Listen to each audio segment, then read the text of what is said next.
Hello, how's everybody doing out there? Okay, now let me pull up the chat box so it's not totally devoid of. There we go, that's what I'm looking for. Tony, welcome.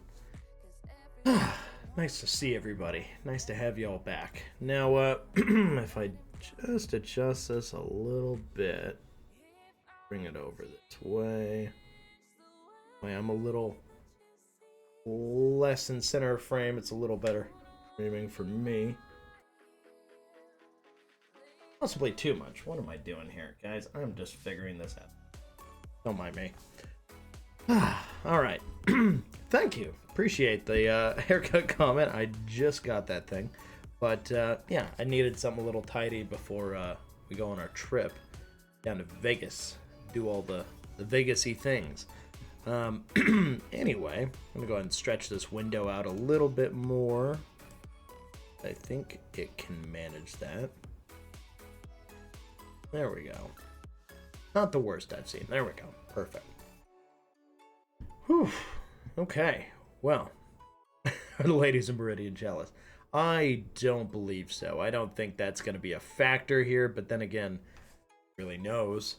Yeah. So, how's everybody feeling tonight? What y'all doing? What's going on over in your world? Because I know this is supposed to be my thing, but at the same time, I really like interacting with you guys. It obviously makes all of this a lot more interesting, and that's actually why today, since I realize some of you guys are like totally new, you don't really know much about me other than the stuff I watch, things like that, maybe an opinion or two.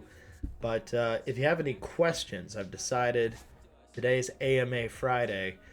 You can ask me anything. Doesn't necessarily mean I'll answer everything, but if I can't answer it fully, then, I can at least give a very basic kind of light brushing off of the question, So, yeah, don't even bother with the, what's your social security number? What's your credit card? Yeah, no, not happening. Oh, I get enough spam as it is. I don't need help. Anyway, we've got, Jimmy in with the question already. Dan, watching the TRC Halloween shirt, and man, is it comfy. No, I love those shirts. They are so soft. Man, whoever missed out on those, I feel bad for you, because if you like that design, it is such a good shirt. Just through and through, an awesome shirt. For those who have no clue what's being talked about here, I will pull it up on my screen. Pull it up here. Yeah. So, kicking it over to the React. There it is. Yeah, these are so cool. Oh man, I'm glad you guys enjoyed that live stream too. That was wild. Like, we had a very basic idea of what we wanted to do, but the reality was it it could have gone so much worse. Like, we lucked out that it performed as well as it did, but yeah, no, it was a crazy time for sure.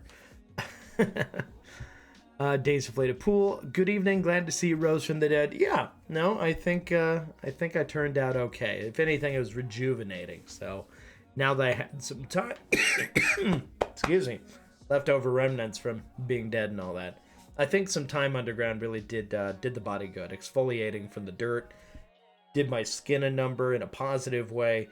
I think overall we came out ahead. And now that I've been dead underground for a little bit, coming back, everything more or less looks the same. I don't know if I'm simply alive or if I'm undead, so that's up to you guys to decide which direction we take that. But as far as I'm concerned, I feel pretty great. If I start talking about wanting to eat my neighbors, though, that's something that well, unfortunately, that's way too relevant with the Dahmer show being as popular as it is right now. Yikes. Anyway, other questions. We've got Jimmy Moto. Any tips on getting my cat to stop chasing things and help work on my $500 Honda's Rough Idle? Oh boy. Rough Idle, huh? I mean, Jimmy, I'm guessing you're pretty savvy around a car, so it's not like you need a lot of help with that stuff, or are you just you're good on the exteriors, and when it comes to wrenching under the hood, you're just kind of like me, and you're like, I know what stuff is, but when it comes time to work on it, I don't just inherently know what to do with it. Like, I can see I could remove that bulb, but do I really know what's waiting behind that if I remove that? And will I be able to put it back again? These are all things that terrify me if I work on a car and I don't have a YouTube video or a manual to help back me up. Some people can just look at a car and go, oh, that needs fix, and they just start messing with it. But anything beyond like really obvious stuff, I I just don't trust myself to be able to put it back straight again. So yeah, I kind of feel like that's a toughie. But you know, I don't know how much a cat would be able to help you anyway, though, because I mean, what's a cat gonna do under the hood other than probably be terrified, honestly. Ugudalo, the whole TRC. What superhero was? Oh, Ugudalo. If you're asking that, then chances are you have not seen the TV show called The Boys. It's basically it's on Amazon Prime, you know, the video service, Prime Video. Basically, the nicest way to put it is his character is a character named Homelander. That's who he was dressed as, and to put it and apologize for my French, this is just, you know, it's my stream, I can cuss on it, so it is. He's like a fucked up Superman, like a really just bad Superman. Just what if Superman was bad? And I realize that's kind of an old timey trope with, like, you know, superhero stuff. It's like, yeah, but what if they weren't good? What if they were bad? You know, what if their superheroes were actually villains, but the people thought they were good, and then what would the story be there? And that's essentially kind of the story that The Boys tells. So yeah, basically what you need to know is Anthony playing that character is way too close to the real thing, and honestly kind of uncomfortable. Yeah, because he exhibits some personality traits. He doesn't like hearing it, but he totally would be. He totally would be. Funny enough, the actor who plays that Homelander character is also named Anthony, minus the H. His name is Anthony, but I think he's Australian, so I think we're safe. Anthony can't pull off an accent, so we're okay. Trust me, I've heard him try. Ooh, Mod Hatter, anything question mark? What's the anything question? What's this? Are you asking about something specific, or? Oh, you said, oh, I see what you're doing there. Okay, well, you asked me anything, so there you go. Tip of the hat to you, you know, milady. Oh God, and cringe even when I do it ironically. It's so painful. I'm just so funny. Okay, so you know what? I'm gonna play the video for these guys because you may not have seen it. So just in case, you sounded like a Discord mod. Yikes. I don't know if that's a good thing. I doubt it. So I'm going to mute the background there. I am going to pull this up here. What?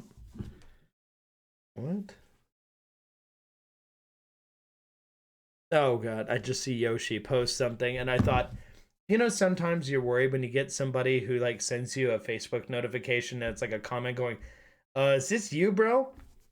And you have like zero context, so you're worried like your account's been hacked and you're like spamming some channel or something, and people are like, are you okay, bro? And then I go and look at it, and actually it's just Yoshi making fun of me for my Hulk outfit, which, by the way, if you're wondering what the heck that's all about, let me just introduce you to the actual... Yeah.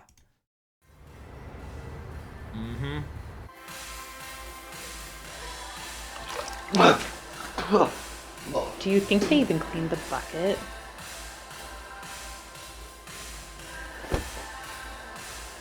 Probably pretty lame. Yeah, I was hoping it'd be a little more fun. Tell you what, I can't control the volume on this for some strange reason, so let me actually go to the video, which weird. Okay, this is weird. Normally an embedded YouTube video, you can actually like see it, but that's not the case there. So I am going to just type in YouTube. Go to Rag Company. And watch the video here. Yeah, there we go. Okay. Bada bing, bada boom. Unmute that site, and we shall watch. I missed it. What was your answer to the next quirky car question? Oh, no, I've been thinking about it. I have some ideas, and I'll get into that stuff in a little bit, because I've got some videos pulled up of different things I can reminisce about, possibly, or, just looking into the future. At the current rates, I mean, if I were to try and get anything more expensive than my current van, or I just don't see myself getting rid of the Jag for anything anytime soon. And that Jag's actually starting to appreciate a little bit, so I'm not in a hurry with it. But my Toyota van, I always tease the idea of moving on to something else that can do similar things. Yeah, I've got an XKR, which, if you're not familiar with it, I could show you it sometime. Probably here on the channel. I'll pull that up in a little bit. Let me just play this one first, and then I'll pull it up and show you guys.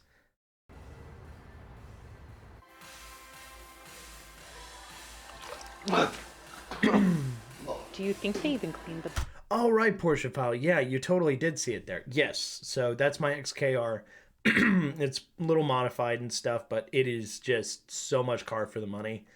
I bought it for like 22, but right now, in its current condition and everything else, I wouldn't let it go for less than like 35, which some people will be like, okay, dude, but minimum 30 for a nice kept example. The mileage, I still haven't crossed into 100,000 miles yet, but I'm getting up there. But I've just been on top of maintenance, all that stuff. It's great. It's really, really good. But yeah, I'll show some other folks here in a little bit too. bucket?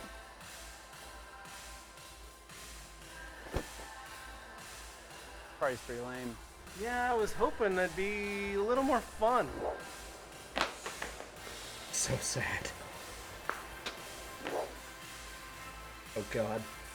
That was a Kinder Surprise bar that was just smeared on fresh underwear.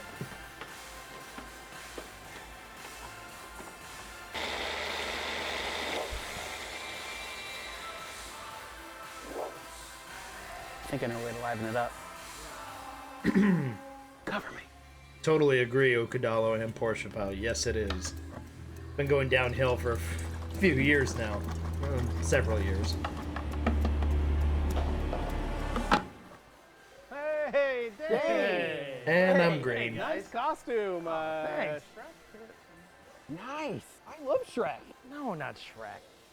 Fiona? Yeah. No, not Fiona. I'm the Incredible Hulk, Smash.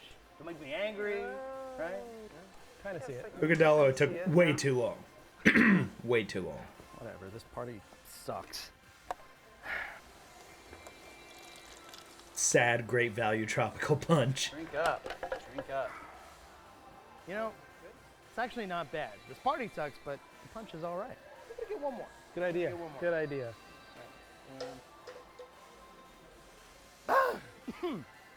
Oh, it's got some kick to it. You guys are drinking too, right? Yeah. Yeah. Drinking it up. Yep. 1 hour later.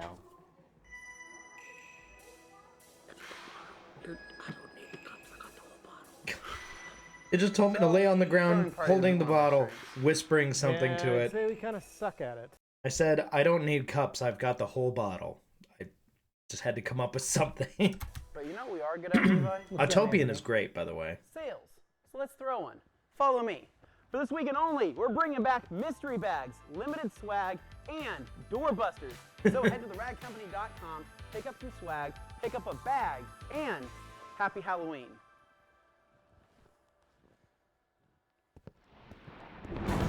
It was, Dan. It actually was really fun to try and do that.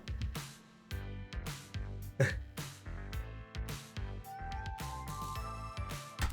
never get enough discussion of FMVSS lighting regs. Oh boy. Okay, so kicking it back over here. I've got a 2011 Jaguar XKR, and it is Actually, it would have been fine just to keep that open there.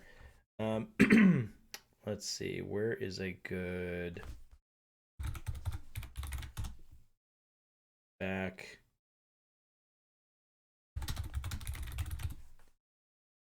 To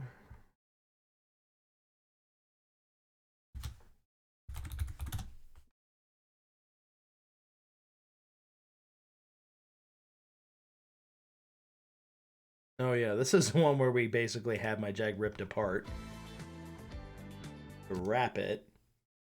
I want to give you guys a good look at kind of our starting point here on Dane's Jaguar. So Dane's had this Jag now for, I want to say, about 1.5 years, 2 years. I would say, well, it seems like it's been forever because we waited on his intro movie that he made on this for several years is what it felt like. So I think he's had this for close to 2 years now, about 1.5 years or so.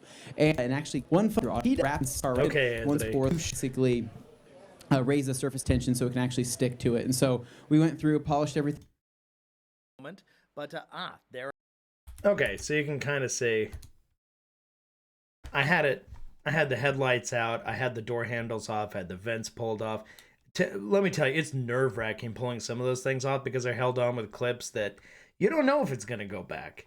And yeah, no, I just did not want to have to like buy new clips and stuff for that car. But anyway, it had some cool stuff. The car looks so cool from above though. I just love those hood vents and that hood bulge. But anyway, yeah, no, I absolutely love the car. And watching these guys wrap it was just super cool. What to do on the Wrap Institute as well is show people that you can wrap with high quality and speed, which is the name of the game. So for those of you watching today, I really want you to appreciate that these guys are going to wrap this roof in about 8 minutes. That's pretty cool because in about 10 minutes they're going to be wrapping this trailer. All right. So the idea right now, and all of you just watch, those of you in the audience right now, and those of you watching at home, okay, what I want you to know is if you go to the Wrap Institute Instagram page, you have 10 minutes to put in a time of how long you think. Oh God, the GMC Terrain headlights compliance sticker. Yeah. Yeah. So as far as other content goes, you're talking about Jalopnik kind of falling off. I agree. They've been doing that for years, and all my favorite people who wrote for that place have long since gone. And I remember following Tavares, Freddie, before he was even an actual poster there. He was just making comments like everybody else. And he was just like, hey, look at this really dumb purchase I made car-wise, but I'm going to fix it up and try and do fun things with it. I just really like that. So I was really excited when we eventually got the chance to actually hang out with him and work on his cars. And now we're kind of friends. And, whenever we go to a trade show like SEMA or something like that, he puts a car in our booth. It's great. It's fun. But as far as the actual stuff goes, yeah, no, Jalopnik has been... And I forgot who took them over, but basically the new ownership was the one kind of steering them towards... It just wasn't the same. I'm sure you know exactly the feeling, but it's hard to pinpoint. But yeah, no, it is not the same. Autopian's great though, and the drive, well, it was good for a long time in the YouTube channel form, and then they tried to go the pay route, and people weren't wild about it. And then they had their website, which was also pretty good. Excuse me. They had their website and it was good. But I feel like in the last year or two, I think, Recurrent Ventures, the same people who bought Donut, also own the drive, I think. So, yeah, no, we're going to SEMA Ucadalo. I'll be down there. Probably doing live streams at our booth and stuff like that, but mostly just talking to people. So, yeah, no, if you are going to SEMA, you'll definitely see me there if you come through the hall with all the detailing stuff. Yeah. And as far as the pad toss goes, yeah, a lot of people actually talked about, I'd check out the pad toss. Pad toss was fun, actually. We had to make it look more sad for the video there, but truth be told, it was pretty fun.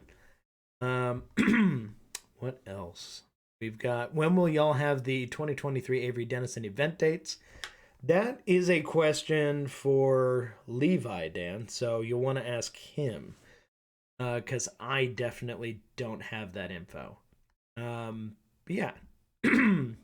you guys have any other questions, though, about me or any of this other stuff, I'm game. So otherwise, I'm just going to keep playing things. We'll go along. It's nice. Oh, I hope the drive doesn't get pwned like Jalop did. Man, I got a tickle in my throat and it's just not stopping. The drive is still better than Jalopnik at this point in terms of the quality of the articles, I would say. But the main reason I used to go to Jalopnik, other than a few key writers that I really liked, I would usually go there because the comments section was so reliably great. The comments section was like nowhere else in terms of websites. Like that was the appeal of Jalopnik, was the comment section and the people who regularly comment there. It was just such a vibrant place and there was so much activity. And yeah, they're still there to some degree, but like a lot of the people I would recognize from, you know, the olden days, I guess I'd say, in pre 2017, 2018, before then, I just don't see those people around anymore, really. It's like all different faces and stuff. So it's just not the same. But no, there was something about that comment section that was so great. And I'm talking about like pre-Kinja. If you're not familiar with Kinja, then you probably haven't hung around Jalopnik in a long time. But Kinja is like their commenting program, API, whatever, plugin thing. And it is clunky, to say the least. It's just a little difficult. So for some people, I find it works decently. And it's fairly intuitive to use if you're doing a post like I did, that apparently Porschephile checked out and decided to follow me because of it, which was super cool. So thank you for that. But I knew it was kind of a sign of the times when, no joke, I must have had 5, 6, 7, maybe more comments from people, just like in messages and in comments on the actual post saying like, hey, dude, can you write for Jalopnik, please? And I'm thinking, oh no, the standards have gotten so low that people are enjoying my comment more than the regular posts. So, yeah, I feel like that kind of says a lot, unfortunately, about the current state of things. But I don't know, maybe people just like my post. Porschephile, I guess I count you among those. But yeah, no, I was just trying to give my own opinion as to my experience. As far as quirky vehicles, though, since you were asking, yeah, no, like the Jag is not a traditionally quirky vehicle. It's not a weird for the sake of being weird car. It's not like, you know, it's a Citroen or anything like that. But it's unusual for somebody like me to have a car like that. And it's unusual for, you know, somebody to choose that kind of thing. And I have the you know, good fortune to be able to have multiple vehicles, so I can have that car, which is, you know, maybe less practical than having a pickup truck or a small hatchback or something, and I can have my van too, which is like the polar opposite in terms of power and all that, but gives me some options, right? You know, lets me kind of make the van the quirky choice, and I can kind of have fun with that, but the Jag is just so much bang for buck, I have a hard time giving that up. So I kind of hold true to that. But I'm always kind of contemplating ideas. All kinds of stuff swirls around in my head of like, what's the next move? But I know other people have gotten way too used to me like buying a new car like every other week. Not really, but it felt like it for a while there through 2020 and 2021 into 2022. I went through a number of vehicles. I doubled the number of vehicles I had ever owned just in that time period, because I felt like trying a bunch of different things, and I won a truck in a contest that was like the most insane truck, which, by the way, yeah, I mean, it was bonkers. But hello, David Cervantes. Welcome to the show. Nice to see you. You're asking, speaking of practicality, my pickup trucks are too long to pull in most parking spaces. It sticks out a solid 2 to almost 3 feet. Wow. What about an R32 Volkswagen? Dan, I'm very much a fan of the R32 and the Mark IV and Mark V variants, because after that, as we know, I talked in a previous stream where the Golf R is great, but it doesn't, you know, tickle my fancy the way that the R32 does. And that comes down to the engine choice. Virtually everything these days that is remotely Golf size or Golf shaped, if it's not already turning hybrid or EV, it's a turbo 4-cylinder. Everything that was a V6 is now a turbo 4. Turbo 4s would just dominate the space.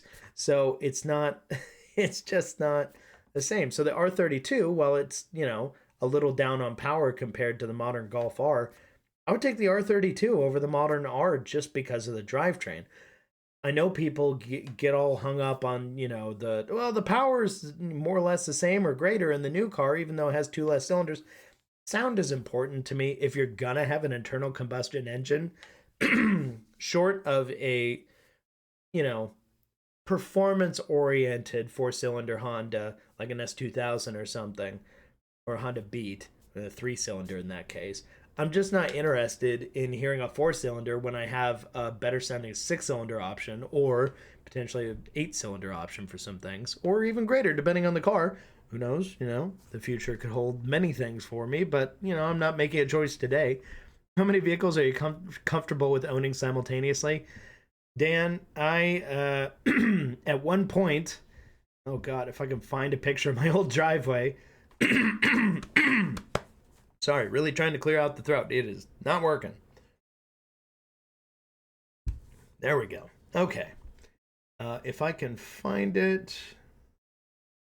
Got Facebook Marketplace. I've got. Let me look because I think I can find it. Photos. I know I've got a picture somewhere.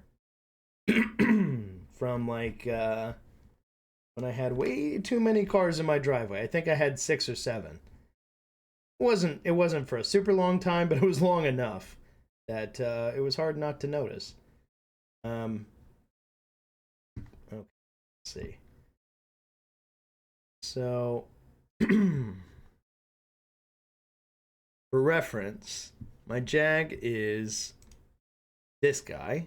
So that's my Jag. I don't anticipate getting rid of it anytime soon because I just don't think there's anything I could replace it with that would do the trip. So Dane, you have a recommended cough remedy. COVID's kind of kicking my butt. David, I'm so sorry that's happening.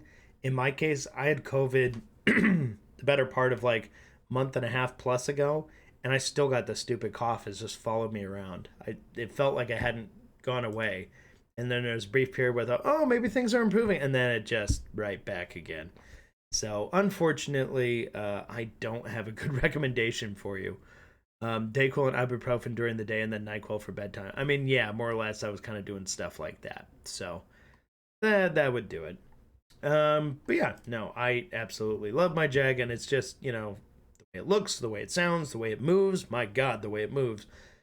Really, really, really tough to replace that. The only thing that's really missing is obviously the analog manual transmission driving experience. The paddles are great, but I do enjoy rowing my own from time to time. However, I'm not a douchebag manual elitist like some people can be. Like they literally have their fan clubs where they will, you know, auto tragic scum, pathetic, you know, that stuff. I know it's a joke, but I think there's some people who don't really get the joke and are deadly serious about it. I had this conversation last week when I had Tony on the show, not at him, but, you know, just in the general context of things, that enthusiasts are a much smaller, you know, douchebag manual elitist who calls them auto tragic. I know, Dan, I know. See, I'm not, I just can't go there because I've driven automatics that have good qualities to them that I enjoy. If I can hold the gear, I'm happy. And if there's enough power to overcome anything, I'm pretty happy. Yeah, I like having a clutch sometimes, but I don't really feel like I have to have it all the time. I'm not feeling like I'm missing out too much. There's just times where it's like, yeah, I miss my Miata from back in the day, just that really analog driving experience. But yeah, no. And then some point in the middle there, I had this, which was the Thunderbird we all know, and sure enough, I got that as a partial trade when the guy who bought my monster truck from me couldn't afford the full amount that was the charge on it, but he traded me the Thunderbird on top for a little bit and wound up with that, so kind of puts it in perspective.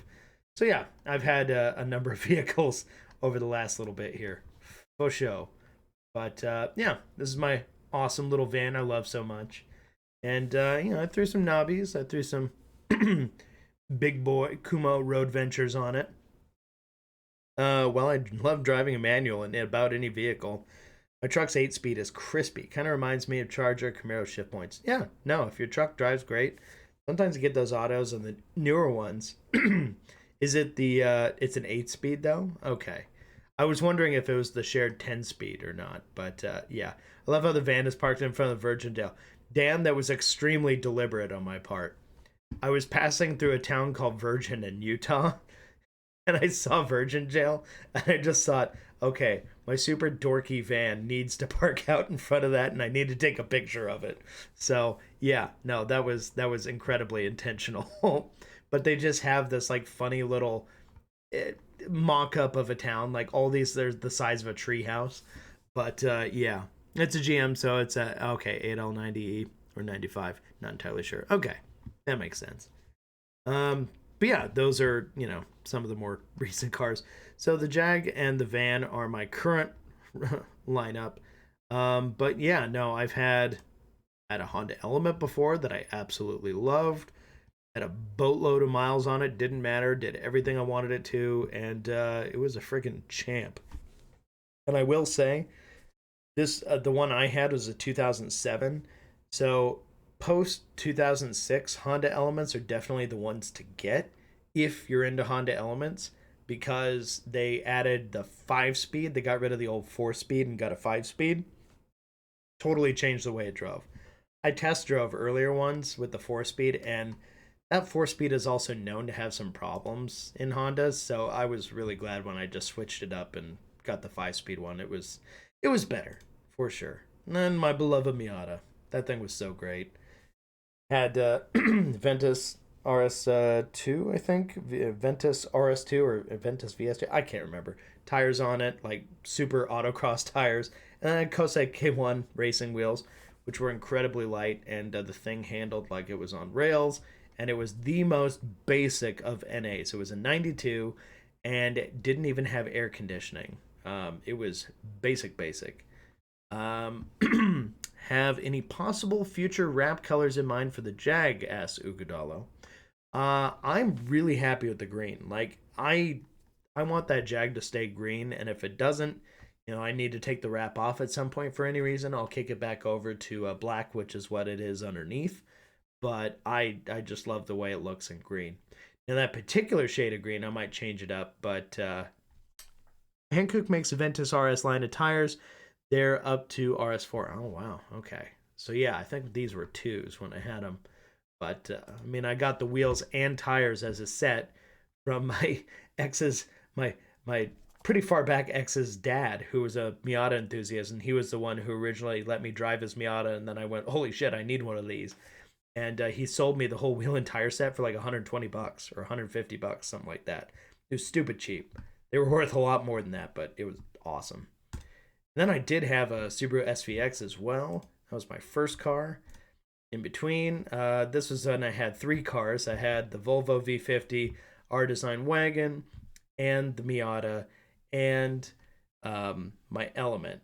And at one point, I sold my Element, and I replaced it with a Ford C-Max. So you can kind of see this as it gets a little, fuzzy, all that. But, man, the Jag looked good even when it was black. Definitely looked good. So, Dane, here's a question to ask. How many of your cars have you actually had long enough to put a set of tires on? Actually, a number of them. Like, I drive them, I try and actually, put the wear and tear on them. I know I went through tires on the Miata, because I had that one for a decent amount of time. I picked that car up for $1,200.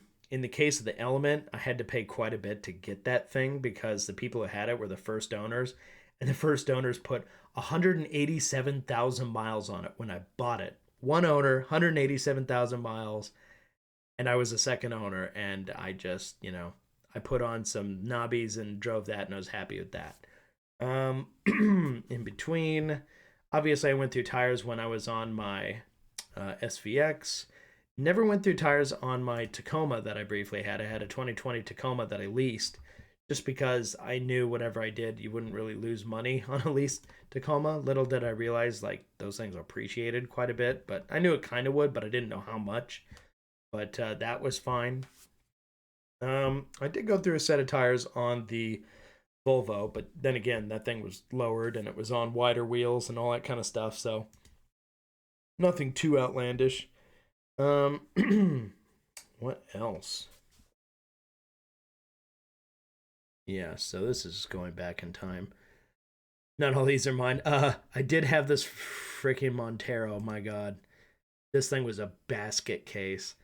I got this thing as a trade across for a very boring Ford Explorer Sport Track that I had because I picked it up as an extra vehicle where I just wanted a cheap pickup truck, and it was the first thing that came up for like $2,000. And then I traded it straight across for this Montero. And honestly, even though the Sport Track had, a little bit of an issue here or there, like a transmission overdrive issue or something like that, it was fine. Whereas this friggin' Montero was just, it was so much fun to drive. I overlooked the fact that it was actually like a lot of hidden rust in that thing, which was no bueno. And it just had a lot of other, dumb issues with it. And then to add, more to it and make the story even more ridiculous, after I traded that thing off to a dealership, in order to get, I'll show you, I traded it across because I knew I'd have a hard time selling the truck. So I'm like, I will just trade it to a dealer. They'll do what they'll do with it. And I'll just get myself a little cheap pickup truck. I wound up with this little Mazda B3000, which was actually a great little truck until it had a head gasket issue because I had the dumb 3-liter V6 in it, which if you get the 4-liter V6, you're great. And if you get the 4-cylinder, the little B2000 or whatever, you're fine, or B2200 or B23, whatever it was. You get that, you're fine. But if you get the B3000, they almost all seem to have some kind of head gasket issue, so that's fun. Anyway, I traded this Montero at a dealer just straight across, like, okay, I'm going to give you this one, you give me this one, and I wound up with this little guy, which, frankly, I preferred in the end. I was like, okay, I can actually use this for functional things. It was not good because I got a call literally 2 years after I sold it, like a while ago, not like this year, I got a call about the Montero, and it was like a sheriff's department or something in a place like like 50 miles away, 30 miles away, something like that. And they were just like, hey, this vehicle is abandoned on the side of the road, last registered person was your name. And I'm like, hold up, what? And I've had nothing to do with this Montero. I straight across traded it to the dealership and got that little truck, and I thought that was the end of the story. I have no idea what happened beyond that, but just weirdness where I get a call and they're just like, yeah, you were the last registered owner, so we're calling you. It's just on the side of the road, abandoned, and it's got like a pop tire and other stuff. It's just like, huh? And yeah, sure enough, I got a thing in the mail, and they're like, well, you got a thing in the mail if you need to pick it up in impound or whatever. I'm like, it's not mine. I sold it. But yeah, just weirdness. So I don't know. I guess I never had an owner after me. Whatever the dealership did, I don't know, but it sounds shady. I did not want it back at that point because I'm like, I don't know what that thing got used for. I don't want to get wrapped up into any of that. But what I will say is, man, that thing was fun to drive. And I know people call them Mitsu shitties and all kinds of stuff like that, but this is like the time I was getting arrest warrants mailed to me at a place I rented. Yikes. No, what I will say about it, though, is like the third gen Montero, I'm a big fan of just because of the body style. I think it's really cool. It's not for everybody, but I always love the like big bulging Baja fenders on the front. Also, I'm a big fan of the Pajero Evolution, which is the two-door shorty version with like a spoiler and, really more advanced all-wheel drive. Like, it's really like an Evo, but in truck form. It's cool in its own funky way. So yeah, I'm a fan of that. What else we got here? More of the Volvo, more of the Jag when I got it. Random F50s I saw in a parking lot at the Quail. So I mean, this is just kind of like a broad overview But anyway, that's enough of that. And if I do, okay, so yeah. Yeah, so that gives you a little brief overview. But if you guys got questions, keep them coming. I'm listening. Oh no, people are commenting on the picture again. Yoshi, what did you do? Oh no. There he is. Thanks, buddy. All right. Anyway, I should probably start watching some videos or something. PSA, most states have a simple way to notify them if you sell a vehicle. Really helps protect you as a seller. Yes, and when I sell a vehicle here in the state of Idaho, there's a little slip that comes off, and I say, release of liability. You pay $350 and you send it in. But when a dealer does it, they handle all that stuff in-house, and they're supposed to do that for you. So as far as I knew, I did everything I was supposed to and just hand it off and go, okay, you guys got this, right? Yep, here's the title for that little Mazda. And okay, and I went on my way. So I don't know, man. Yeah, weirdness. We've got Tesla World's most durable fan. What else? I've got a bunch of different things I wanted to watch today. Although I did think it would be fun because we watched the Hilux durability test the other day, and I don't watch Whistling Diesel like outside of the fact that it's content, but it is fun to watch because I have legitimately not actually watched these videos before. I've heard of the events that happen in them, but I have no idea how they get there or like what happened specifically. Wait, you're telling me a dealership didn't do anything helpful? I am shocked to tell. Yeah, so it's whatever. It's out of my hands. Yeah. So anyway, I thought I would watch this Now Classic video, which, my God, has 4.2 million views, so didn't hurt him. It's like 18 minutes long. Have you thought about doing a road trip somewhere? Well, a road trip in what? Vehicle-wise, like what would I be doing that in? I mean, I could do it in the van. I did my trip down to, Zion in Utah, and that was super cool. But I was staying at an Airbnb there with friends, so it was a little bit different. But no, like that was kind of a different thing. Road trip the van, yeah, man. No, I've done that, but for me, the big road trip was driving my Jag back from Texas to Idaho. That was an adventure. For real. That was a serious adventure. But, road trip in the Jag would be cool. Yeah. I think I've got a little play up front, like on a little, not a control arm, but just like a smaller joint or something up on the passenger side in the front of the Jag. So I want to take a look at that. I need to get it on the lift just so I can see what's, sounding loose up there. But there's something that's got a little bit of play. I want to make sure it's not my thrust bushings again, but I'll have to take a look. Anyway, for the most part, that car has been shockingly reliable because there's a lot of people. Yeah, I remember that clunk. Yeah, I was telling you about it, Dan.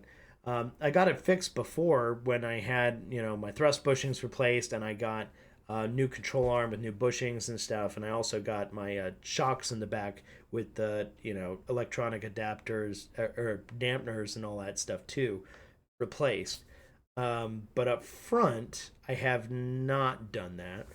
So up front, it was just a matter of getting rid of that initial clunk. But now I feel like I'm getting something similar. It may be the same. I'm not 100%.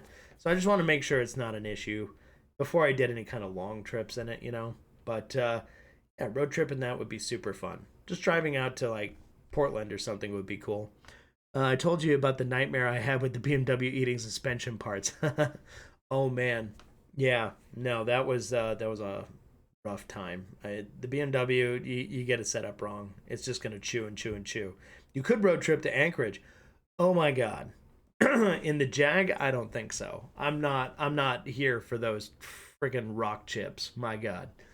I mean, the van could do it. The only problem the reason I'm constantly on this teeter-totter with my van is I love my van. I love the things it's capable of. It's got low range. It's got four-wheel drive. It's a gas model, so it's actually pretty decent on the highway versus a diesel model that would be like strained at any speed above like 60 or 70. But I teeter-totter on keeping or selling my van because it doesn't have cruise control. Now, it seems like a simple thing. I've driven plenty of cars that didn't have cruise control, but once you have it and you go on a road trip, my God, your ankle gets freaking tired holding it in the same position there when you're, in the van. That seating position is such that it's not something that I really want to do. And I really tested it when I drove to Zion. I'm like, I'm basically driving all the way to Arizona from Idaho right now. It was pushing it comfort wise. Like, I was not loving having to literally hold the gas all the time. Having cruise would have been better. However, in that van, the other problem is Dane's weak ankle chains. Yes. The problem is it's only got 95 horsepower. So not only would it be difficult to do cruise control like a normal car, it's also I'm overstressing the thing all the time because 95 horsepower in a vehicle that weighs over 4,000 pounds equals slow. Just slow.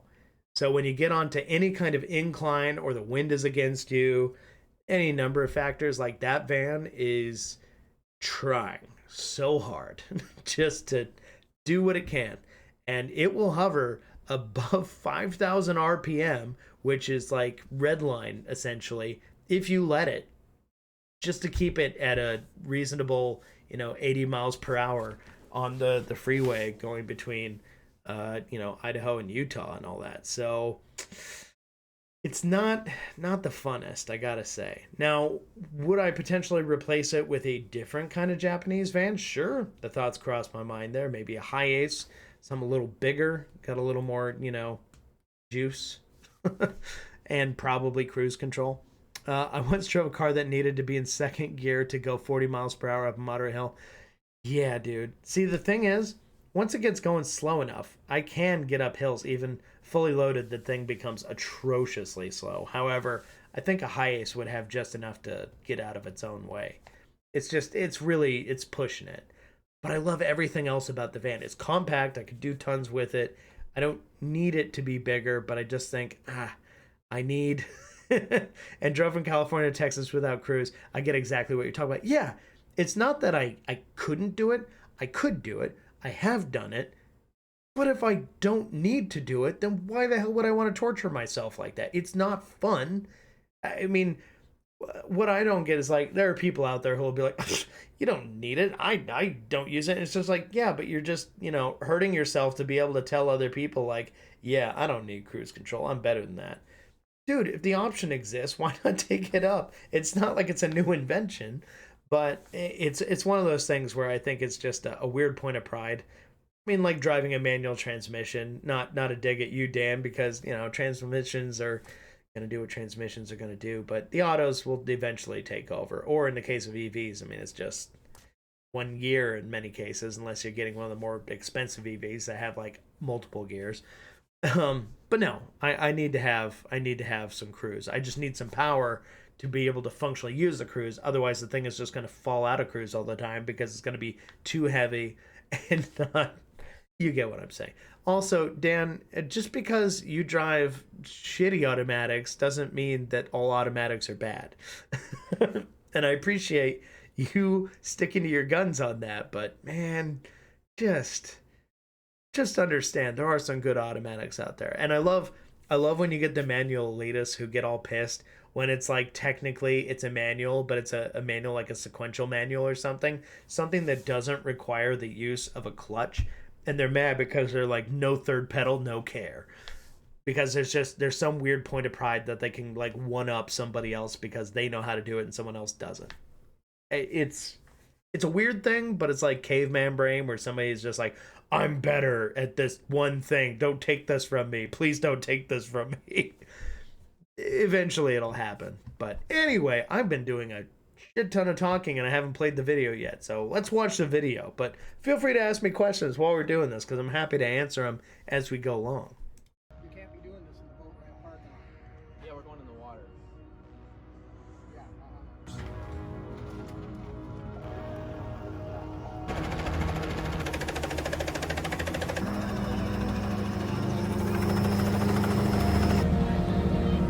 Look at that dog.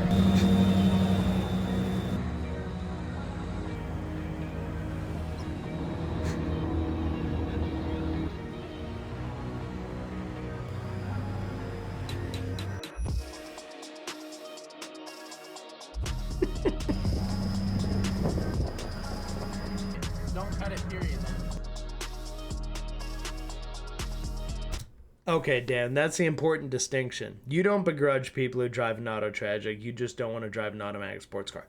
Totally valid, totally cool. And my Jag gets a pass because technically not a sports car, it's a Grand Tourer. It's a distinction, but nonetheless. It's meant to be a cruiser, but it can haul ass. But as far as that goes, you don't begrudge people. The problem is the people who are like really the hardcore manuals people, literally like they foam at the mouth. They hate automatic transmissions and everybody who interacts with them. Your Jag is liquid sex and gets a pass regardless. Thank you. The lines are wonderful. Land Cruiser is automatic and I doubt I manual. So yeah, just it wouldn't be worth it. Like what is there to gain? Okay, people are like off-road rats who want to drive certain trails and stuff and are really proud of their manual transmission things. Fine, I get it. But in most cases, if you can hold a gear with an automatic, I see zero reason to have a manual in a truck, a modern truck that's going off-road. Better late than never. What's going on tonight, guys? Welcome home, Rhino. Hello. Welcome to the show. Yeah, so I'm kind of answering people's questions and stuff as we go along here. But yeah, absolutely. Ask me questions and we'll just watch some fun videos in the background while we do it. So if you're wondering what's going on, that's what's going on.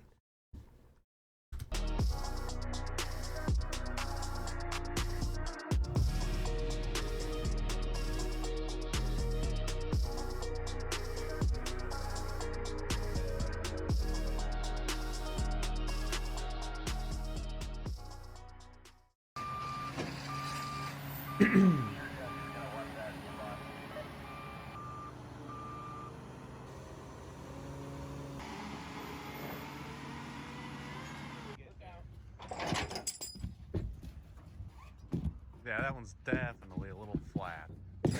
Well, that one's a little low as well. I like how this guy calls himself WTF Logistics. I know he meant freight guy, but the only freight guy. That one's a little low. Here we have gotten 2 hours of sleep. You got 1 hour Yeah. here at the beach in Florida at the Atlantic Ocean. And we've always talked about going in the ocean with Monster Max, and today's the day. So we're putting her together by hand. We don't even have a skid loader. We're gonna put it together by hand. All 8 tires, and then we're gonna take it in the ocean. So this will be fun. What's that? You can't be doing this in the boat ramp parking lot. Yeah, we're going in the water. Uh-huh. It's an aquatic vessel because we got life jackets, boat numbers, road registration too. Yeah, my supervisor says you guys can't be in here putting this together in this parking lot. I mean the way, or? Well, this is going to be packed here in about a couple hours. Yeah, we'll be out of here in like 10 minutes probably. 20 minutes. We won't be in here for long. You guys are putting me in a tough spot because she told me to call the police and get you out of here. I mean, it's not public. It's a boat ramp parking. It's not for putting vehicles together or anything like that. That's what they're saying. Right. I mean, we're not, as long as we're not in the way, is it all right? It's like no one. It's a weird situation, but he is being fairly polite about it. Yes, he's challenging him a bit, but he is being totally 100% like on the level, no aggressive bullshit, no weirdness. Just like, could we stay out of the way? Like, it's empty right now. This place is totally wide open. If you add cruise control as a part of an LS swap, would that change your outlook on the Town Ace? Yeah, no. If I had myself cruise control and an LS swap, I would keep that van probably indefinitely. The Jag and the van, I would just hold on to those. And if I did get any other cars, they would be additional, not replacements. Because, holy shit, that would be awesome. But an LS under your butt in that thing would definitely be terrifying, probably. I'm sure there's someone out there who would do it. Only question is getting an LS to hook up with a four-wheel drive system. Not an all-wheel drive system, but like a four-wheel drive that you could disconnect and go rear-wheel drive and do high and low. The other part I thought about was like, what if because the thing for like an off-road vehicle or stuff like that, engine noise is not as important to me. So I'm much more open to the idea of EV for like economy cars that nobody cares about, for trucks and, you know, vans and stuff where it's just meant to do a job. And if you can have, you know, the smoothness of an EV, that would actually be pretty sweet. It's actually very easy to add cruise control to an LS motor. I don't doubt that. My bigger concern is fitting the LS underneath the passenger seat in the van. It's a little bit different. Although I'm sure it's one of those cases where you just like slip it up underneath the vehicle and that's how it works. I mean, it's a 2 point. Is it a 2 liter or 2.2 liter? Pretty sure it's a 2.2 liter inline 4 in the Town Ace, but well, could go either way on that. We're not in the way right now, really. Hello. Here, you want to talk to the gentleman? Howdy. Hey, all right. Good morning. I actually would love to see you guys do this. No different than a boat getting off a trailer or something like that. It's against county ordinance for what? It's an aquatic vehicle. We have boat numbers, we have life jackets, fire extinguishers, so we're all set up as an aquatic vehicle. It's just too big to fit on the road. No, it goes in the water. We're going fishing with it. So it just adds a boat. Oh yeah. Yeah, it drives in the water. Sorry, I should have explained. We're not going out here to ride or anything. It's as a boat, so it's meant to go in the water. So the tires are big enough. We have enough air to actually float the truck. So we're just going out fishing today. I guess it doesn't look like it because we're setting up, a truck. They could come checking out if they. Yeah. Yep. God, I'd pay to see this. You can come watch if you want. Hey, you want to stay and watch? I have to go. All right. I'm sorry, I'd love to see it. All right, have a good one. Thanks. Yeah, you too. He managed to convert that dude. That's amazing. Is it a dual overhead cam or a single slammer? I'm pretty sure it's a single overhead cam. Tell you what, I'll look it up right now just because. Let's see, 1994 Toyota Town Ace Super Extra. Yes.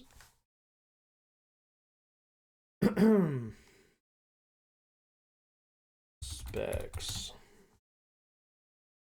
Yeah, it's got the 3Y EU. I know that. Okay, it is a 2 liter.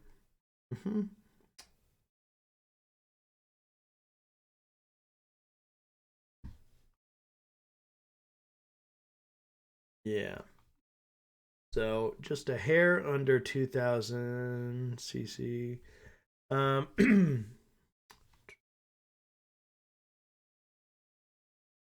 Specs are down here. 97 brake horsepower. Ooh, it is. I always say 95 because power outputs I've seen on some other sites say 94, 96, 97. It's kind of all over, but we'll say 97 here. But not bad torque for such a little guy. It weirdly makes quite a bit more torque than it makes horsepower. But yeah. It'd probably be good for me to be paying attention right now, huh? I'd probably be learning. Don't worry, Mod Hatter. We're getting kind of deep into nerd territory here. But all good. Anyway, yeah, it's an overhead valve. So there you go. Would it be difficult to slam a different but more powerful Toyota inline 4 into the van? I mean, I know there's people out there who've done like crazy diesel stuff to turn the Hi-Ace, which is this one's big brother, into like drag racing vans down in like Brazil and stuff. They've done some crazy things. But maximum torque RPM 3,800. Yeah, no, it feels like it. Maximum power RPM, yeah, about 5,000, just under. Oh, it's so bad. I'll tell you what, does not get that kind of mileage. Oh boy, no, mine is way worse. I get like 16 miles per gallon in that thing. It's stupid. So yeah, just not. It's interesting to say the least, but man, I love it. Like the experience is so cool. Do people do Subaru mods with those like they do in the West Valley? You know what? They don't. But that would be super cool for people who've ever seen that. I'm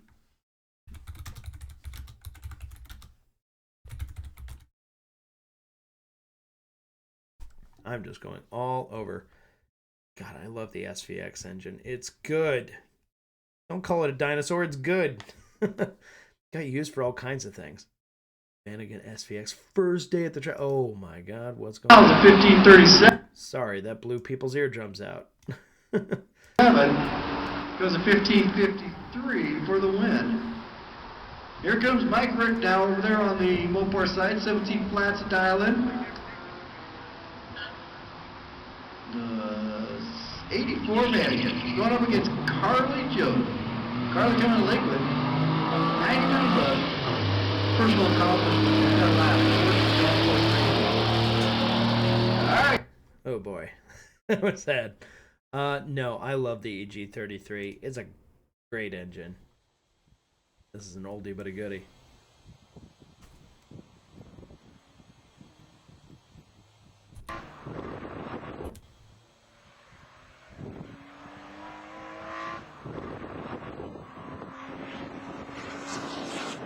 Ooh, I would like that Vanagon. That's got a good stance to it.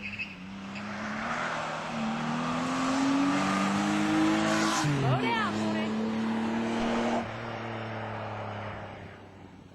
I love that this isn't like 240p.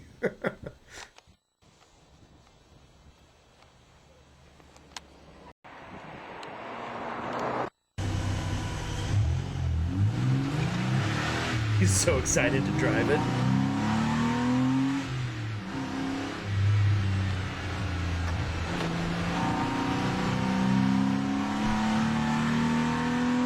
It sounds so good, man.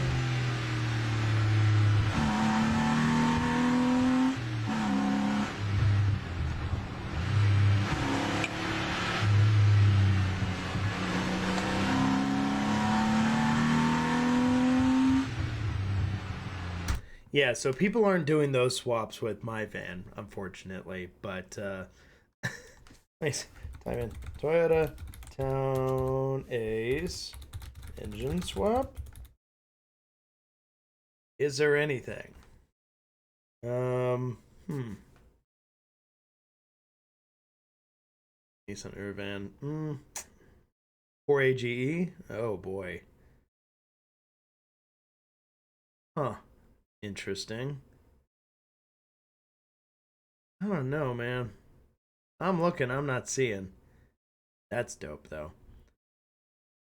Yeah, it's not a popular enough choice. There's just not stuff out there for it, really.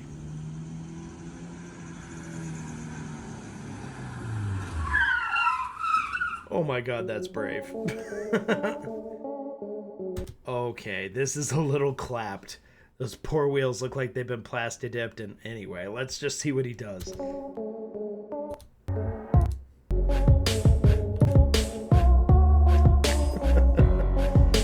Oh yeah, leaf springs.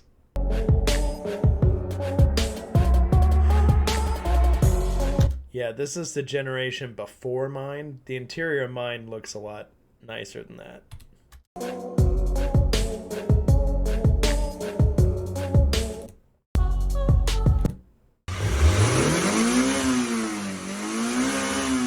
Okay, dude.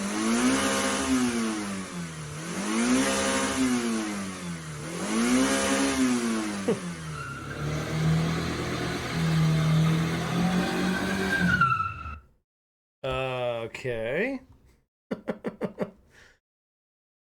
I mean, that would be some welcome power in that thing. Jeez. Okay, we're not watching that stuff yet. Going back to... Where'd it go? Monster Max. Bam. Probably sending it to the law. He's shaking his head. They're smiling. Smiling? Yep. Looks like decent people. You guys gonna put this on the boat ramp? Yeah. Where's this gonna go? Out the boat. They didn't believe us when we told them that it was. We got boat numbers, life jackets, fire extinguishers. That's great. But anyway. Yeah, it's from Indiana, but just gotta paint our boat number on the side.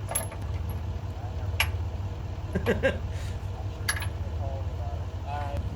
I'll make a few phone calls, but We also got a buddy with the boat in case we can pull us back in or whatever. Oh my God. Gonna go on there? Yeah, we're taking out the ball. the looks on these people's faces. I mean, on the one hand, I get it. They all just kind of want to figure out what the hell's going on. But on the other hand, it's like, is there a rule against it? But then again, I mean, I don't know. It's for you to decide. But when it comes to loopholes, like, we got boat numbers. It's clearly not a boat. But, I mean, I fall on the side of, okay, let them go. But then if something goes wrong, then you got yourself a bunch of, internal combustion, motor parts, a gas tank, other stuff just in the Gulf. In the grand scheme of things, it's a very small amount, but, it's something that you could have prevented going in the water and you let it go anyway. I don't know. I could see how they're doing the mental calculations in my own little, I don't know, mind, but at the same time, I would also much rather see it go out there because I do know with those tires, it'll be able to float. This is something I have to sit around just to watch. Yeah.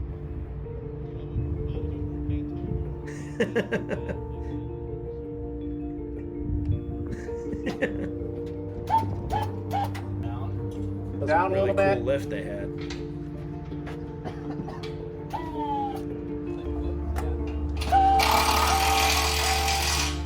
I don't want the drip or it'll ruin it. Not bad. Alright. Not bad. Pretty good. We got a boat, boys. Alright, take it off. Not bad. Is it just me or did we just build a boat?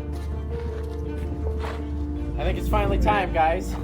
After 150 YouTube videos and a year of filming, it's finally time to go in the ocean with Monster Max. Just as I promised, backflips in the Atlantic Ocean. If the rears fall off, we're gonna do a backflip, so. It's still considered the Atlantic, right? Even though it's the Gulf? It's part of the Gulf. It's definitely the Gulf. It's connected to the Atlantic, though.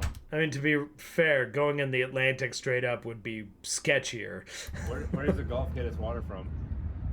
From the water? From the ocean? Yeah, we gotta get out there before they pull up 30 more DNR officers this time, so. You ready for this, dude? I'm nervous, man. We're going in the ocean right now with my truck. My daily driver truck that I... Alright, GM heads, what lights are lit up right now on his dash? I see the check engine, and I think it's just a seatbelt light. Okay, I thought I saw other lights, but those are the only two I'm seeing right now. I'm guessing the check engine is probably something to do with his exhaust setup. In the ocean right now with my truck. It's like looking my for daily an driver O2 truck sensor that I that's took to not there. construction every day for a long time. Wow, wow, wow, wow, wow. No, I ran over the jack. Not good. Hopefully we don't puncture a tire. Right? I'm like, my heart's beating like crazy. I mean, I've taken it in water, but look at this, dude. Yeah, that's insane. It's almost as wide as the freaking boat ramp, dude. It's huge.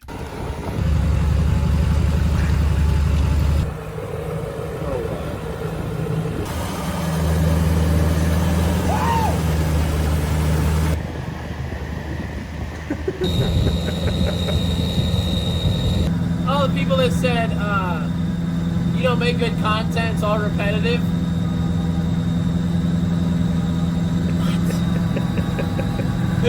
How many other people have you seen driving the ocean? I'm just wondering, because we're headed out there right now. I mean, it's right there. We got Mad Max out here with 4 Cadillac motors on the back. Look at that. That's our towboat in case we have some problems out here. We're hauling at about half a knot. What's up with this traffic today? All this traffic. I tried to be rush hour.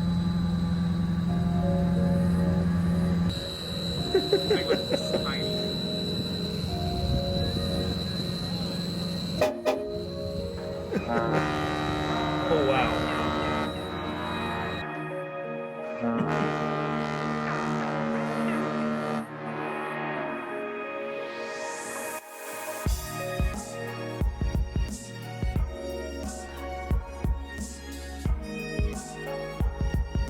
Yeah, that's nuts, all right.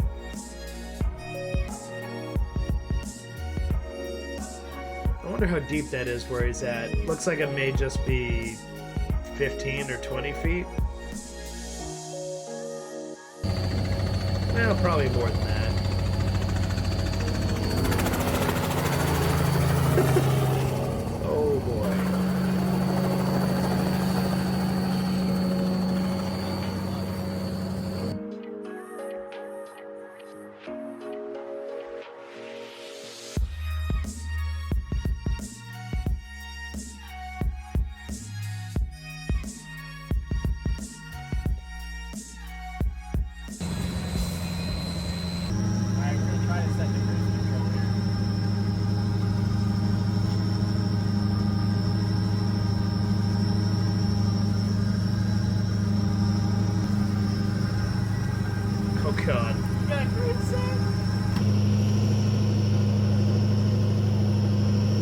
Oh my god. Jesus.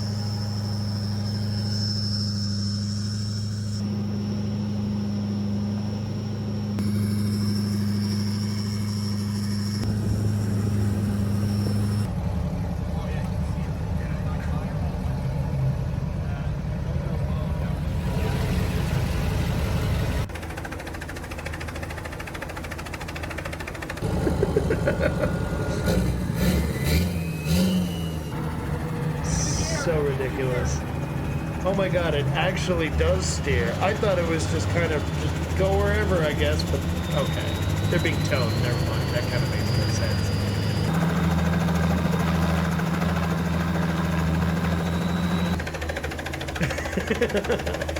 sense. Mod Hatter, you're looking at absolute madness. Oh my god. Out of all the things that I have ever dreamed of doing in life, I never thought I'd be driving my truck into the Gulf of Mexico with a chopper and Mad Max over here. But hey, it's crazy. Huge thanks to the hospitality of these guys for just helping us out today. We needed a kind of a guide because we don't have many oceans in Indiana, so. You know, not a lot of oceans here. You have the Great Lakes close by. That would have been cold, though. Oh my god.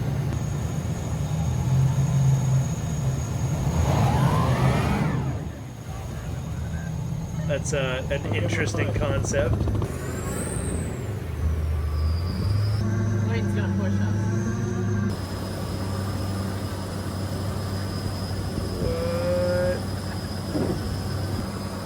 What? You think that's gonna help? Also, my god, if you fall in, that is so sketchy. Oh god. What's up? You zoom in on the Coast Guard there. Got the Coast Guard out here. Look at this clown. Just because he got a bigger boat, he thinks he can take up the whole river. I'm just wondering who the heck names their boat the Coast Guard. Who names their boat Coast Guard, anyway? They're coming over here. Coast is all the way over there. That green screen, though. What do you think? Good? Florida. This is Florida. They're taking pictures for evidence. Oh, we got another boy rolling right up there. I just waved at him and they waved back, so. At the very least, it makes their day more interesting, I guess. Although you hope you're not distracting from people who actually need saving.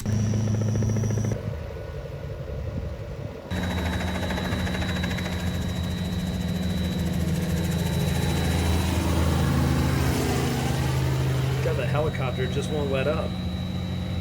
I said, how are you gonna top this? Good point. Pacific Ocean. Let's The go to Mariana the other. Trench. I think we're moving. I think. He's struggling. The boat's pulling us. I don't think we're moving at all, are we? Yeah, we're moving.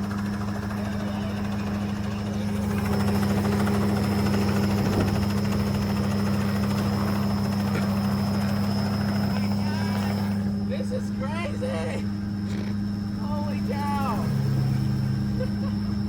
Boats and choppers. Dude, holy cow, it's pulling us right. To be fair, how do you not just look over and go, what the hell's happening here? That dog on the boat is like, what the heck? That You can dog. see the tide rushing in here, like so fast. It's like 6 miles an hour. Wow. It's rushing in. He's having to like pull as hard as he can. Like right where this bridge is at, it's just pulling in. I suppose it's better. No, I'd rather be sucked out than pulled Yeah.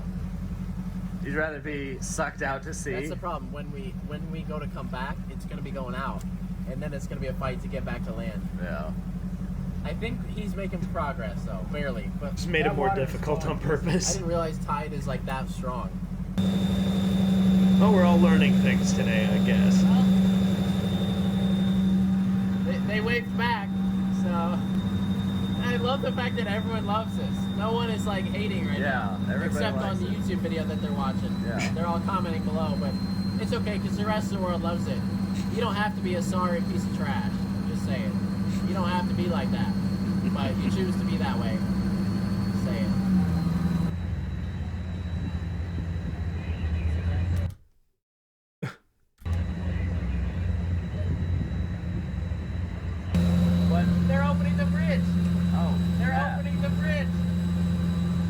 bridge up for us.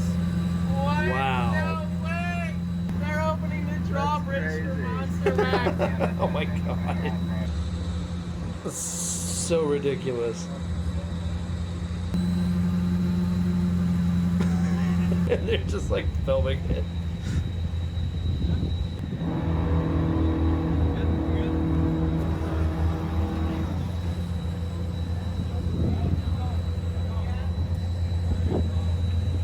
Wow.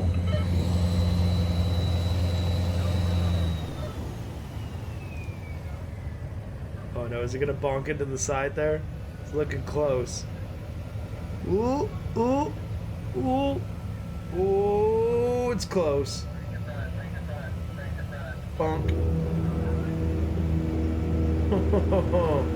Good thing it's just a rubber tire.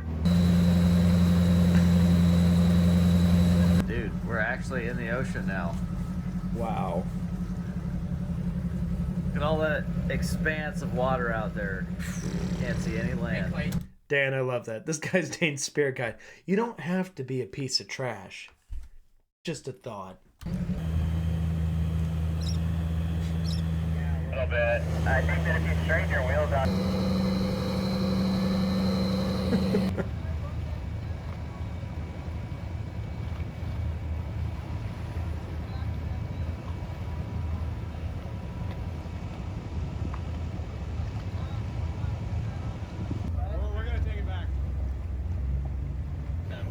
They finally figured out what to get him for.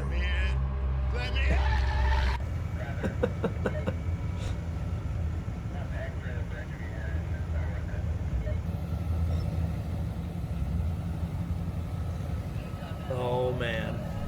Well, I mean, of course, when you think, yeah, those boat numbers aren't gonna, those boat numbers don't come back to a 6 overall. Yeah, about that.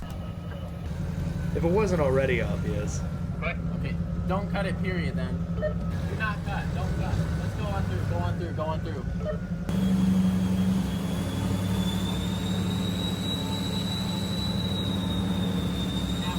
You're getting close. Wow. You got within like a foot of that last one, dude. Wow. That was like, We just made that was a pucker moment right there. Those barnacles were just about ready to be scraped off. it through. They said if we bumped into the bridge, they would have had to like x-ray it to make sure it's not cracked, just to be safe. So, really glad we didn't have to hire a bridge x-rayer today.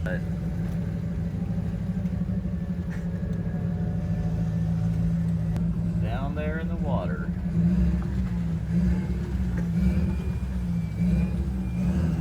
Oh, you're pretty close. Just got within like 3 inches. They'll have to x-ray the bridge if you hit it. Meanwhile in Russia, yeah, no, a little different treatment of bridges over there. The back tires. Get a few people out here to meet us.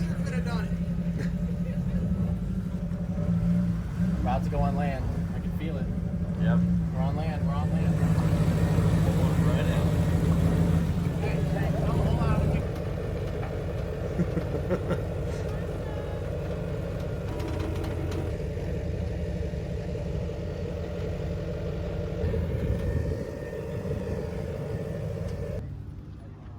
That would be a bad day to have your cameras break and not functioning.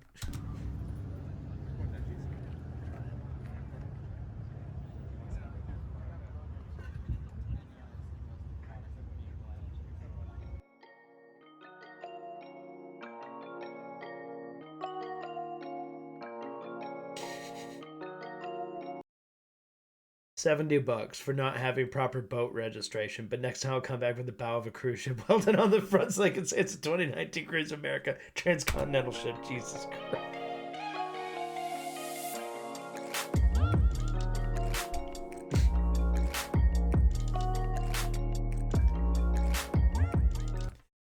Wow.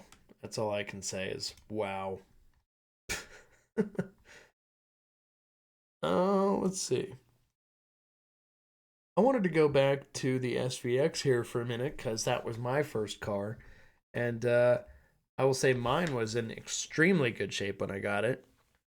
Had about 40,000 miles on it. It was a 1994. It was a fully loaded model, had all-wheel drive, all that stuff. Because if you didn't know, with the SVX, starting in 94, you could get a front-wheel drive version. Because they were trying to cut costs because people thought, what the hell, that's so expensive for a Subaru. I'm not paying that for a Subaru. Not realizing how much engineering went into the thing. But yeah, they were asking 25 grand or so back in the early 90s. So you figure with inflation, that sounds like a lot for a Subaru back then. Because you have to remember the other cars they were making were like the Legacy and the Loyale. And the Impreza wouldn't even come out. Well, it came out in like 93, 94. But before that, the SVX came out like 91. So different story, different times, and yeah, very different cars back then. Anyway, Hoovie bought one back in 2017. Wow, this video is old, but I wanted to watch it anyway.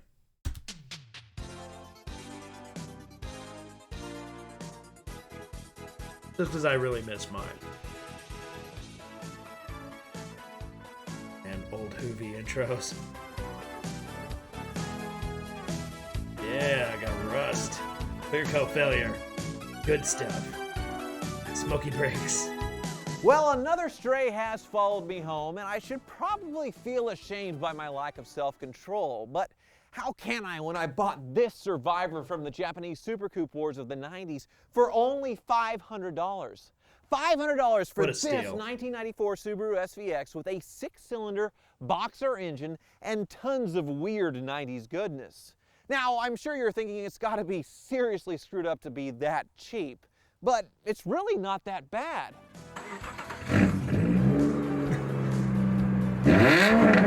Yes. Straight piped.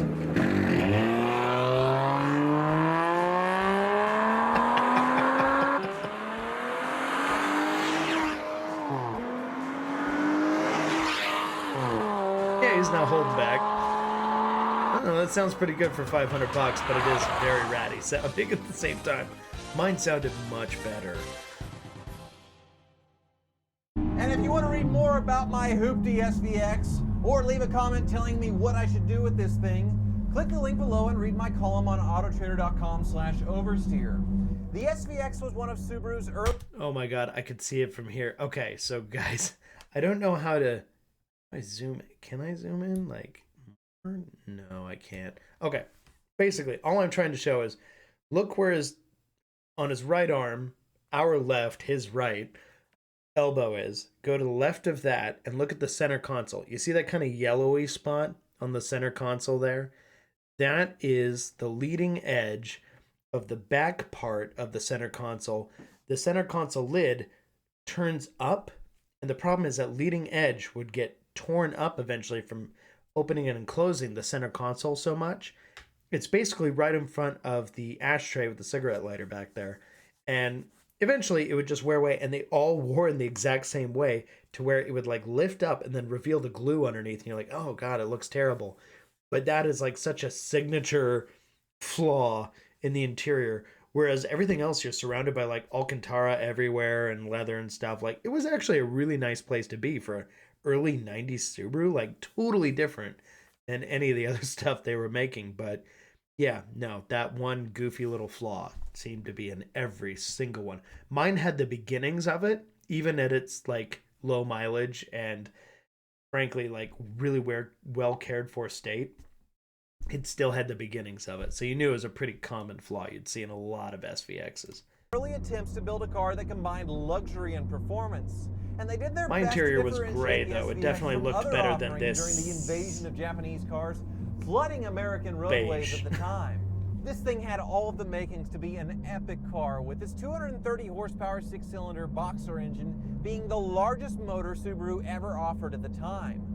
The SVX has 30 more horsepower than a new Subaru BRZ, which is understandably dissed regularly for being underpowered. The SVX has all-wheel drive as well, a Subaru trademark, but unfortunately, the car had one big problem. The automatic.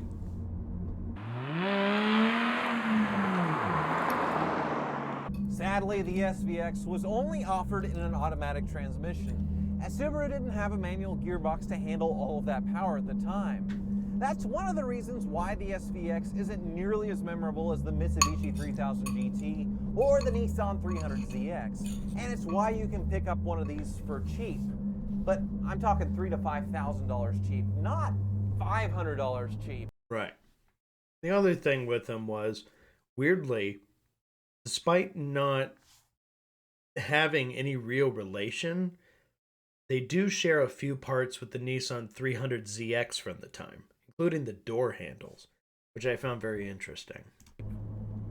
Nobody else will care The about that. SVX may be cheap now, especially when compared to what Supras bring nowadays, but that wasn't always the case. The other reason these cars weren't remembered is because sales-wise, they were a total flop.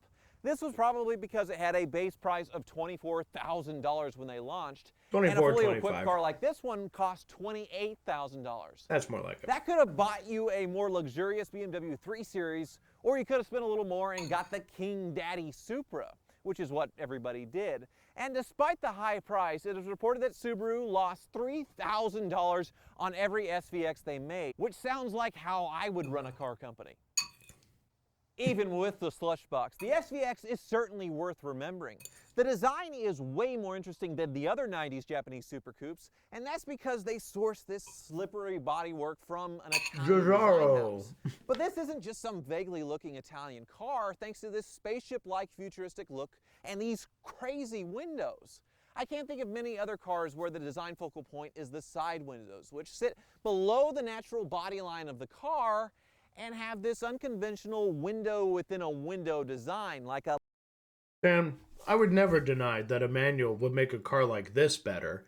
I just don't think a manual necessarily makes a cargo van or a basic work truck better. Some farmers might say, I prefer my manual. Okay, fine.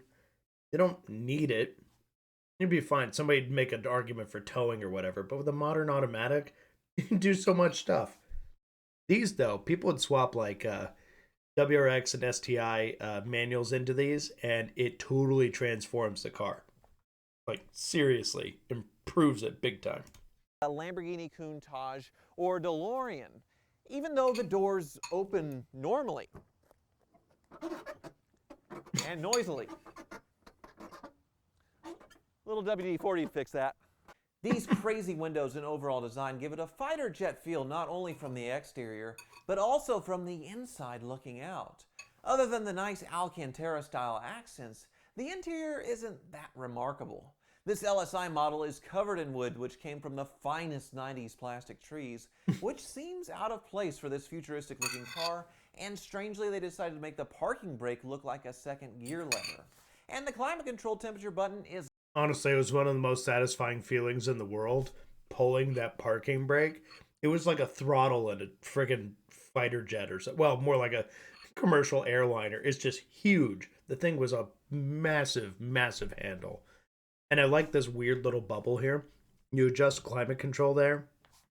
It would also, if you click temp over by his middle finger there, or to the right of it actually, you click that and it would tell you the outdoor temperature at a time when most cars weren't doing that unless they were a high-end luxury car.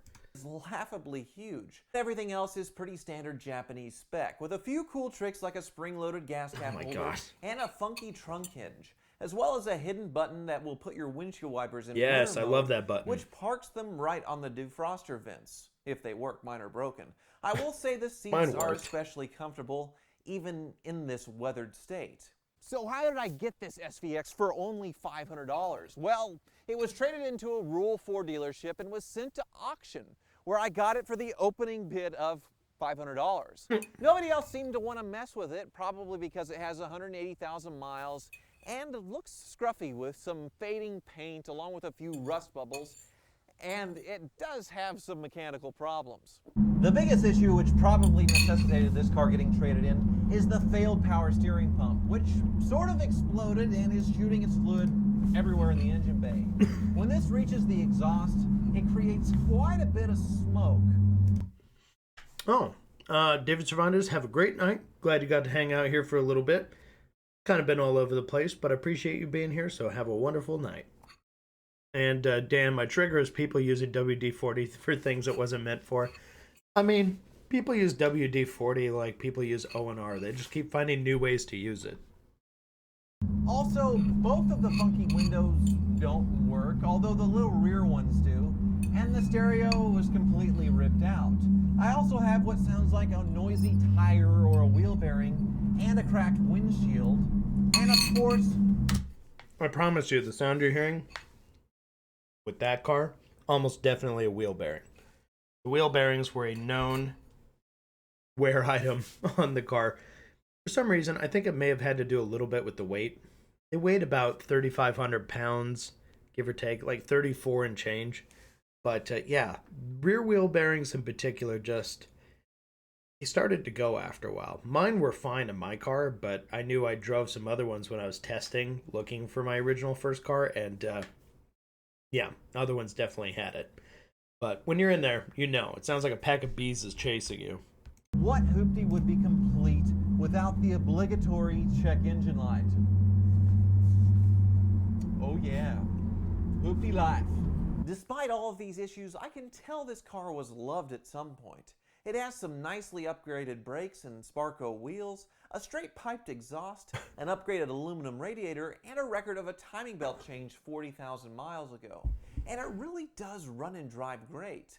Now, I just have to figure out what I'm going to do with this thing. I'm already worried the Car Wizard is going to chug a quart of antifreeze with the current amount of projects that I've given him, so giving him one more isn't going to happen. If I do the bare minimum of repairs, I could likely double my money, but then I would have to deal with the hassle of selling it. And if you've ever tried to sell a sporty car for under $2,000 online, you know that it's an endless parade of idiots wanting payment plans or asking you to trade it for an Xbox or some other non-running junk. And then there's the regular 3 a.m. lowball text saying, I only have $1,000. Cash. Why do they say cash at the end of it?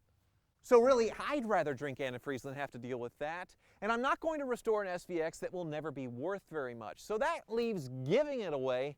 And the last time I gave a car away, it was a disaster. It ended up costing me $1,000 to have it shipped across country, along with plenty of other headaches and hurt feelings and yada, yada, yada. And the video really didn't get that many views. So that leaves one other option: hooning the bejesus out of it. Rallycross season is in full swing here in the Midwest, and even with this car's slush box, it's a total shoe-in for something like that.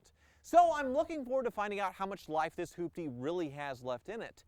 And if you're mad at me for doing this to a rare Subaru, and you think you would have given it a better home, I'm sorry.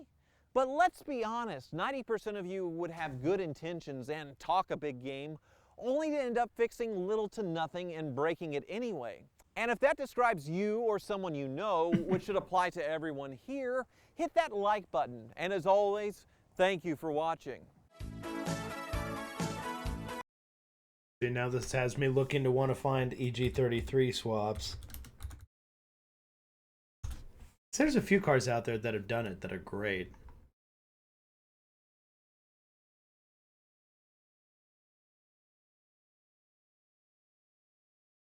I love the EG33, it's such a cool engine.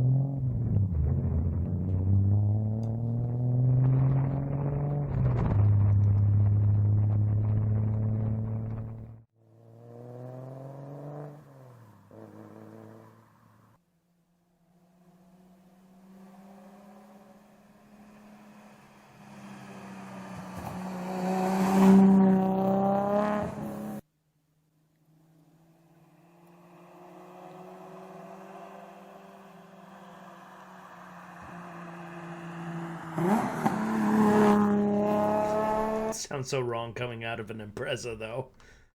Come on, there's got to be some. Ooh. Ooh.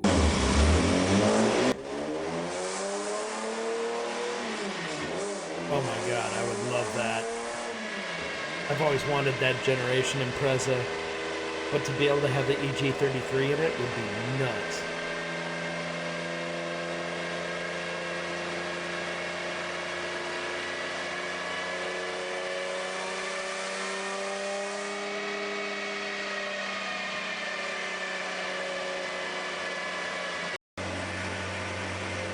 Going for it. There we go.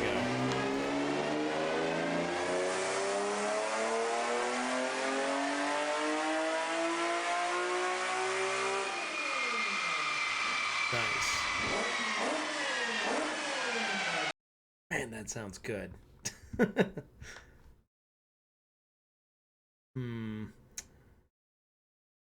Oh, EG, like Honda Civic EG. That also tends to happen.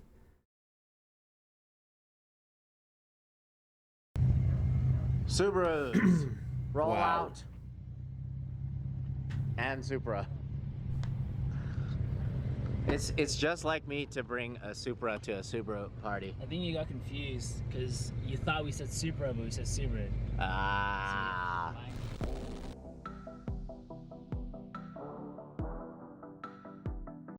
Yeah, guys, by the way, if you're watching right now and you're just all being quiet, you can ask questions if you want to know anything. I'm happy to answer questions. So throw them at me, and we're just watching videos while you guys think up stuff to ask.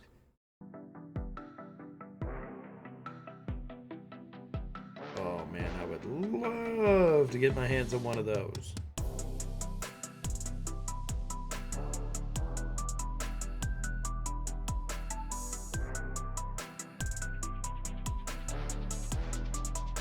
A stock Yeah, they're just 6-ish. special part of this build. The interior is so clean. Thank you. Yeah, actually, a couple new additions. I always wanted one of these factory pockets. It deletes the airbag. You can find them from right-hand drive cars all the time, but it won't fit in the left-hand drive dash. So you actually have to find them specifically from Europe. So a friend of mine found that and bought one for himself and got me one as well. Incredible. Yeah. So all it does is it just deletes the airbag. Correct, and then gives you a little pocket. It's a silly little thing, but And you don't even use it. no, There's nothing in it. No, I might put something fun in there later. I just haven't figured out. If you think of something good to put in there, please send, and I'll probably. What I mean about there's not that. Think about the different. It's not. It's actually not that rare. So It's an outside. So I wanted one. 06 STI. It's actually Euro clean. 06 STI. You'll see it reads. Just the wiring into. But I think they're spectacular. they're really nice. Those here in the U.S. Oh, Ooh, yeah. powerful. Oh, look, it's me. That's awesome. So just the little things drive like it. that that Do the instead of just thing. make Really good job, and like this, even this fits pretty nice. Yeah, it's I just. just a want to put factory my cup holder passengers we on edge yanked while I'm out, driving. and I put Yeah, it back in. basically. This is from when it was turbo. I just leave it in there as a placeholder. When it goes back to turbo, probably. Gonna drive the iWire Tribeca. Oh, he got a flat 6 out of a Tribeca. That's weird. Okay. Swapped. Don't stall it. Oh, no. Yeah, now he's got it. I didn't swap. Now he's got it. Install it. I didn't install it. Didn't stall it. Okay. Part of it is building a car. I mean, I could see you are a perfectionist. It drives like a normal car, and that's when you know you've done it right. You know, where it's not like It's not a before rickety bile. Yeah. Before Dan, that would be awesome, but when it came time to change the spark plugs, I would probably drink antifreeze too. I started, you're like, That just you would don't be a have to nightmare. like, oh, let me watch put out. this Yeah. in- Oh, let me let me just hold this together so it doesn't fall apart. Oh, so like you changed this too? Yeah, I redid the headliner in there. Fading a little, just over the year. Whoa. Whoa. Yeah. It's hilarious to know that that engine came out of this old thing.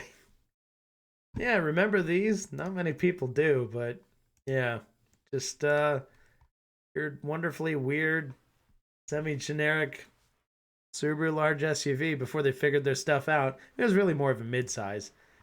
What's weirder though is the second gen, which was actually a case where Saab had been working on a model and then Subaru just cribbed their design because people complained how weird the original B9 Tribeca looked. So they changed it and they ended up with this, which kind of just looks like a first gen Chrysler Pacifica. And they thought that was a safer way to go. So they did that. They still look better than the new M3. Don't disagree there. I think the new M3, if you just ignore the frickin' nostrils on it, it looks badass in all the other ways. From the side, from the back, all that stuff. But my God, I cannot stand that grill. I will never get over that grill. It just doesn't look right. It just doesn't look right. How am I supposed to fall in love with that? How? It's just ugh. And you put a grill on it, it doesn't help. It just bleh. If you put a bag on, everything's fine. The wagon also absolutely sick. Like, love everything about the fat haunches on that. Looks so good. And you're like, okay, sick, cool, yeah. And then you get around front and you're like, oh God, what is that? Just instant vomit. It's so not good. That green color is amazing, though. I absolutely love that green color that they offer. Awesome. But that nose is just not okay. It is so not okay. Yikes. Yeah, if only we got the Touring. That would really be something. What a cool car. Anyway, kicking that over. Where is the EG33? Okay. Drive that thing, man. So for the last like 3 weeks. Oh, I totally wrapped the Jag that green. That's an awesome green. What? Hasn't been.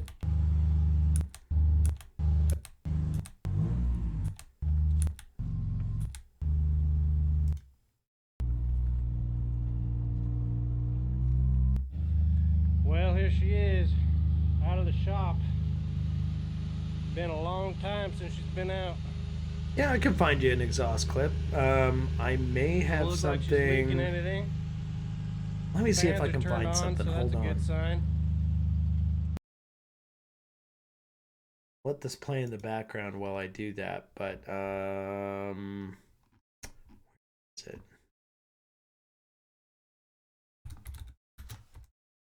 I remember seeing somebody who had a Porsche 911 and then yeah, they had a 911 SC. Yeah, this is an old video. I remember this. Yeah, this guy put the EG33 in his 911, which Porsche people would be absolutely just, what are you doing? But I mean, if you can't find a nice old air-cooled Porsche flat six, then you know, I love the EG33 for that. That's a very short exhaust too.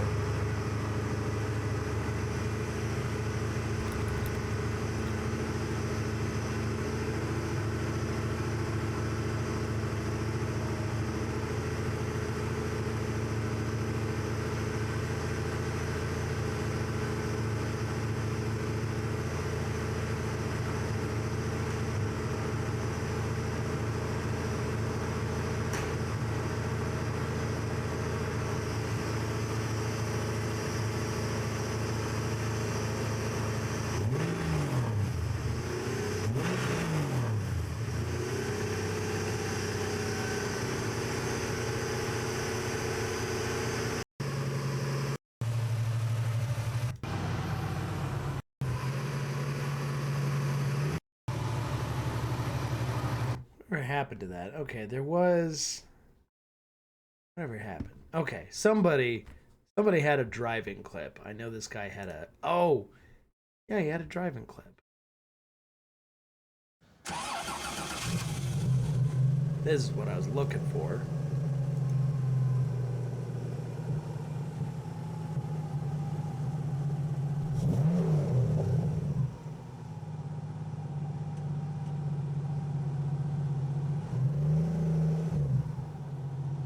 Put it in gear, bud.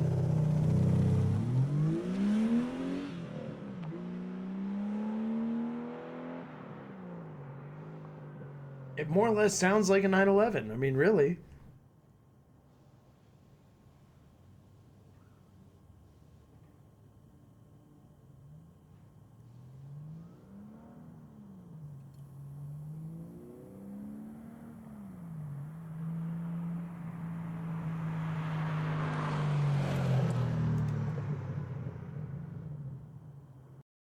Okay, barring that, let's see if I unmute that.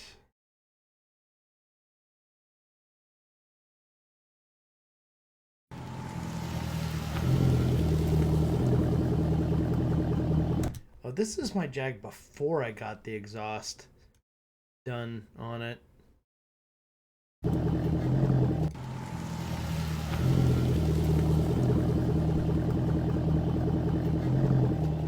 Yeah, this is just the exhaust it had when I bought it. And it had like some, not homemade, but it was just like, it just seemed like kind of a fabbed up whatever weird exhaust on it. The guy who owned it before me that I bought it from, he replaced it with an Audi R8. So he wasn't exactly hurting. He was like some tech guy who lived part of the time in Dallas-Fort Worth area, like Frisco, Texas area.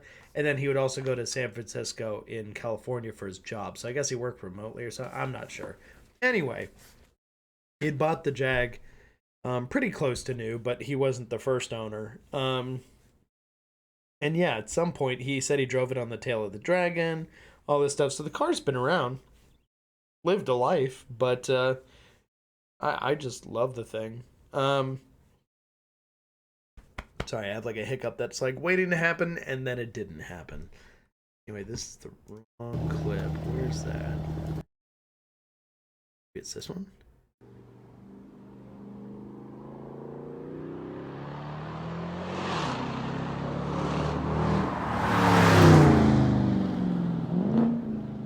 Yeah, that's what it sounded like before I got my exhaust on it. So that's before the X-pipe and all that stuff.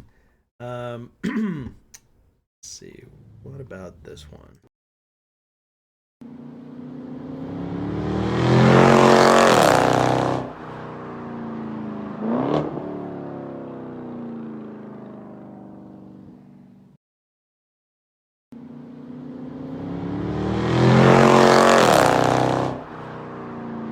Little on the loud side there, but yeah, no, that it had an exhaust leak when I got it. Because I looked underneath, and there's actually a part of the exhaust near the back end where it had like gotten a little rust hole or whatever, just on the exhaust. The rest of the car is like spotless, but for whatever reason, this weld job on this exhaust just didn't look like it was the best.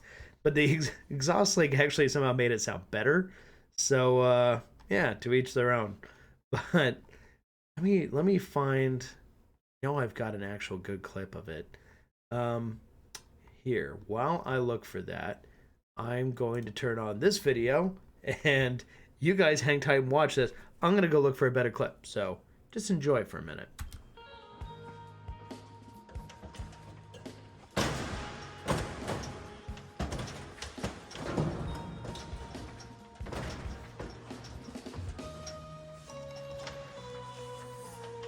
God.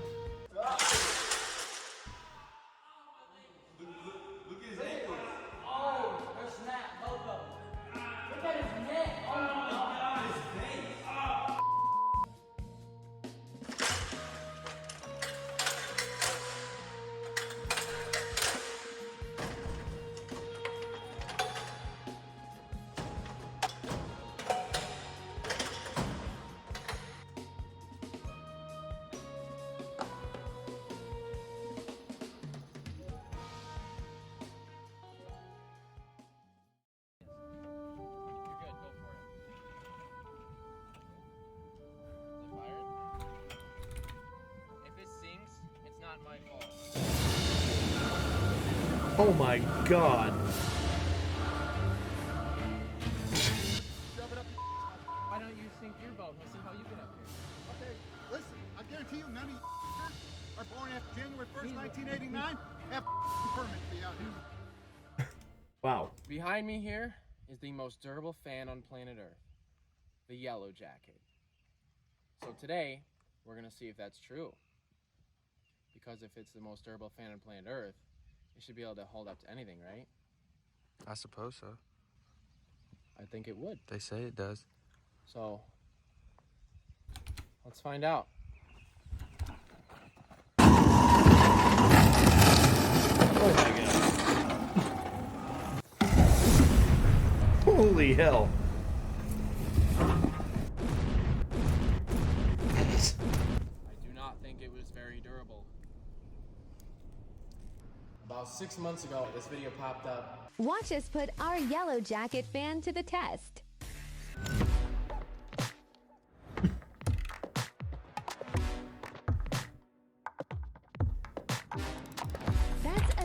50-foot crane. Yeah, that's some viral marketing right there. Still works.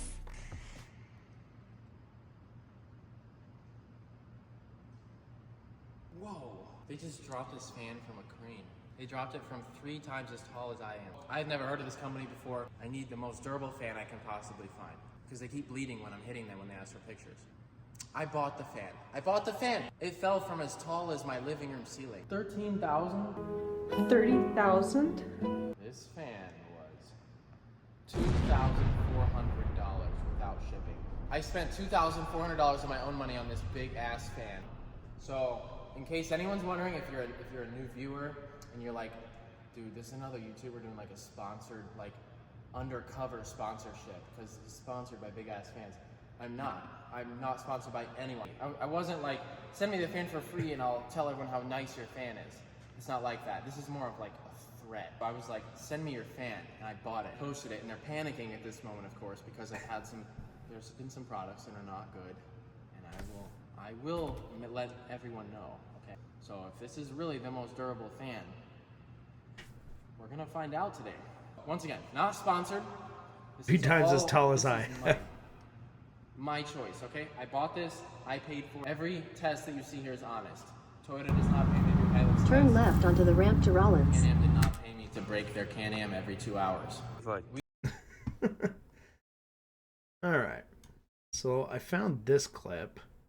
I'm not sure. We'll find out. This was literally on the drive back to Idaho from Texas. I'm somewhere out in, where am I? I think I was in Wyoming at this point. But anyway, I think this is me just getting onto an on-ramp. Once again, the old exhaust, not my new exhaust. I have to still look to find that clip.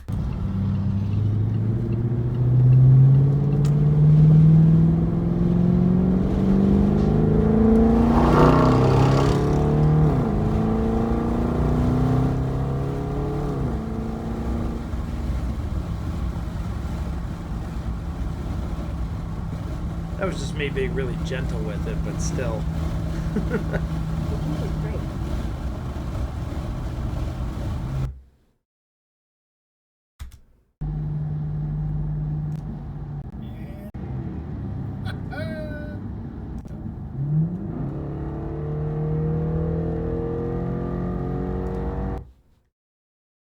These are all my old adventure pictures. Fun. Oh, there's one point from an old house where, yeah, no, that's the Sport Trek, the C-Max, the Jag, the Volvo, and the Miata that I all had at one time together, which everybody laughed at. These are like really from behind the scenes. What was the sound at the beginning of applying throttle? What do you mean? I go back.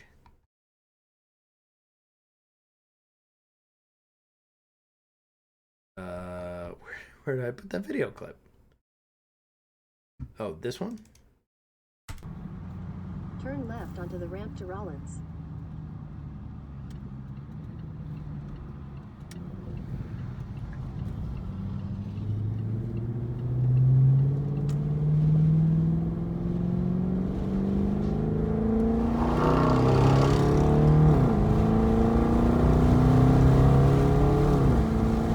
Are you talking about that whooshing sound? I had my windows down, and there were cars on the freeway that were going by, and I was speeding up to match them, but I think you heard somebody going by at the same time. Yeah, that clip. Yeah, I think that was just traffic on the freeway, and I was just catching up to them. But you hear the whoosh, you know, that part on top of my sound. So that would explain that. But, yeah. You can see all the wonderful bugs I caught along the way. Yeah, good times. Yeah, for sure. Lots and lots of stuff there. Cool pictures from when we fixed it up. I know one of these is a video clip. One of them, anyway. Oh.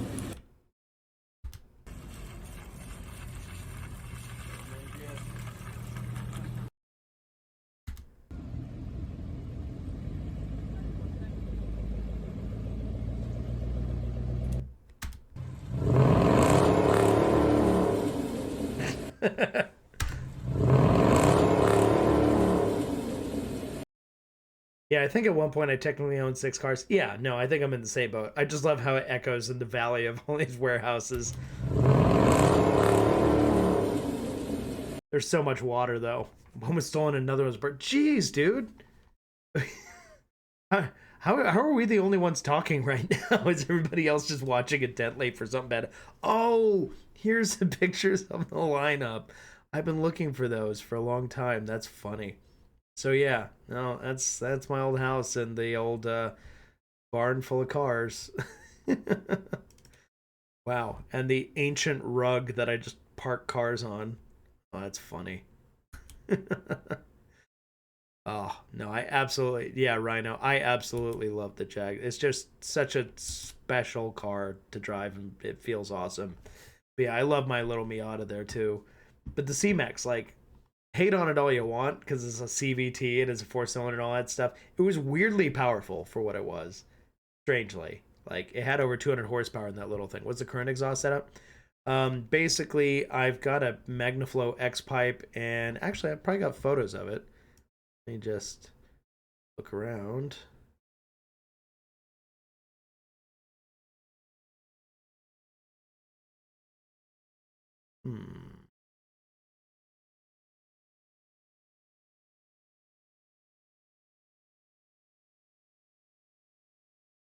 Where? Video clips? Alright, let's try this.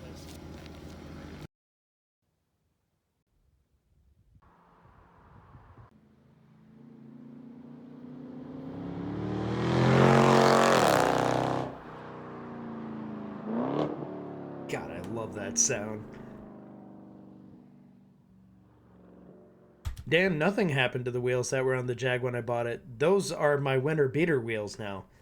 That's what I have my Hakkapeliitta winter tires for it. They're just the stock wheels.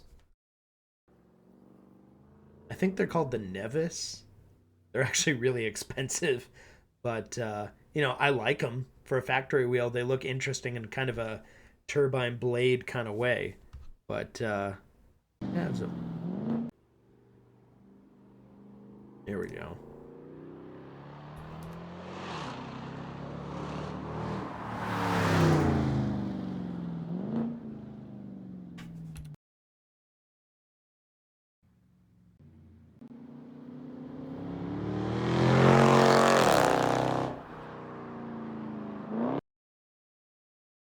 So, somewhere around here. Forgive me, it's going to take me a second to find these. Okay, these are more recent. I know there's a clip of me rolling with these. Oh, I think it's this one here.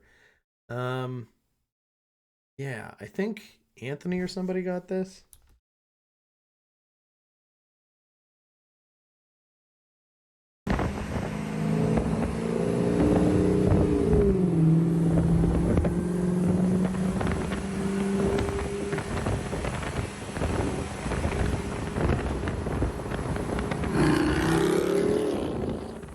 It's iPhone audio though, so it totally cuts out. You can't even hear it right. Man. It sounds more honed now, but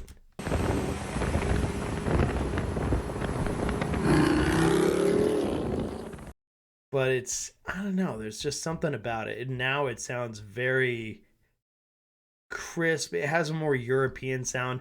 It still has that lope and that like heavy like bass rumble to it and everything, but it's just it's like a 16-inch MagnaFlow X-Pipe. It just caused it to, you know, cross the pulses a little differently, and oh my god, it got so dirty. I parked it just for like a weekend. I parked it underneath my carport and the thing just got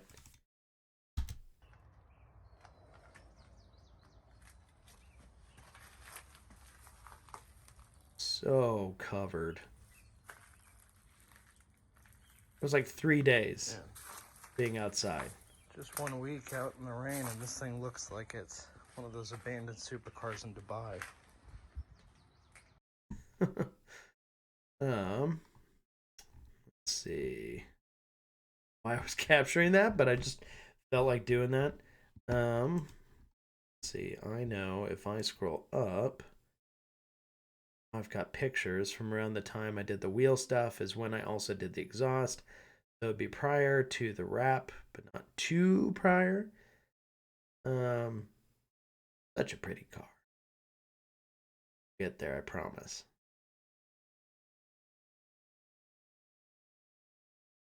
I took a lot of pictures of it for a while. I think everybody does that with their cars, though, you know. Just you take a lot of duds, which is why you probably haven't seen most of these, because I take a lot of crappy pictures, and then every once in a while you got a gem, you know. But somewhere in there, oh yeah, that thing looks so crazy when they were done with it. Just the wrap, like the fresh wrap inside the studio, looked so crazy cool. That green, just awesome. My one complaint is when it came to the wheels, and the wheels were originally black with a silver like base on them, so it's just like the edges were silver, and you'll see in previous pictures how they looked before I got them powder coated. But I had them powder coated into the super deep, almost root beer bronze color. I love bronze wheels, but in my not so infinite wisdom, I kind of regret going so dark with them. Like when you shine the right light on them, they look amazing and they like catch on fire. They're so like vibrant, but it's only in certain lights. Everywhere else, they look super dark and kind of muddled. And it's kind of a bummer to me because they're such a cool design, but it just doesn't wake up unless you get just the right amount of light on it. But yeah, if I could go back, I probably would. I'd probably get them a lighter bronze color. So for a dark colored car, lighter color bronze wheels would go way harder. And then you can also see my McDonald's theme brake calipers where they're yellow on one side and red on the other. I was testing out to see if I liked the idea of yellow calipers, so I painted one side because my red was fading anyway. The red is factory. The red is just stock. But anyway. Looking back, let's see. I know I've got somewhere in here. Oh, okay. So here's, it's all in like phases. Here's when I had the car before it was wrapped, but with my bronze wheels, which I actually thought looked pretty good. I like the way the car looked with that. I thought it looked pretty cool. But yeah, that's with my upsized spoiler, which I spent like $800 on because it took me forever to find it online. There's different size ducktail spoilers for the car, and the stock one I had was a little bit smaller because the car has like a lot of options in it, but it just didn't have the bigger spoiler that I wanted. So I had to look around until I finally found one, and I was really happy with it. But yeah, it definitely makes the car look better in my opinion. Good evening, Sir Danathan. Yes, Yoshi, I did catch your wonderful Hulk comment, so thank you for that. Yeah, gold or gold adjacent color, I agree. It was pretty much a matter of getting the right match. And then I thought, oh yeah, put the two black cars with gold wheels next to each other, bronze wheels next to each other. Black and bronze combo is sexy. I'm getting black suit vibe. Yeah, no, it was cool. And before I ever had the car wrapped, I was like doing designs on Forza for fun, trying to come up with like an actual design I'd use. Obviously, that's all tacked on stuff at the bottom. But I originally wanted to go like an old, 60s racer with the stripe in the front. And then I also had other stuff I was doing with it, trying to figure out what I wanted to do with the headlights, maybe retrofit them, do some weird custom LED stuff. I don't know. I had lots of ideas for the car, but I haven't done a lot of that stuff, obviously. Oh yeah, this shows how pronounced the ducktail is.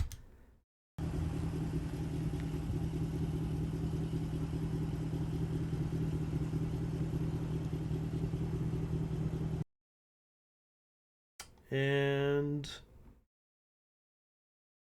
more pictures. Taking headlights out. I was testing different different ones here. You could see I had like an almost tealish blue one. That would have been interesting, but I'm such a green guy. I just had to have the green. Oh, okay. This will put it in perspective. So here's what the wheels looked like before I had them painted. You can see they've got kind of black inserts and then they're silver on the rest of it. Yeah, kind of give you an idea there. That kind of lets you see how they look before. Frankly, I think the black with the bronze looked really good, but yeah, I don't know. It's personal preference. Everybody's got their thing. I just don't like how muddled they kind of look in dark, you know, on the car, but you know, they look pretty sharp here on those pics and stuff. I thought they came out pretty nice. But this is, yes. Okay, so these pictures are back. See how much smaller the spoiler is?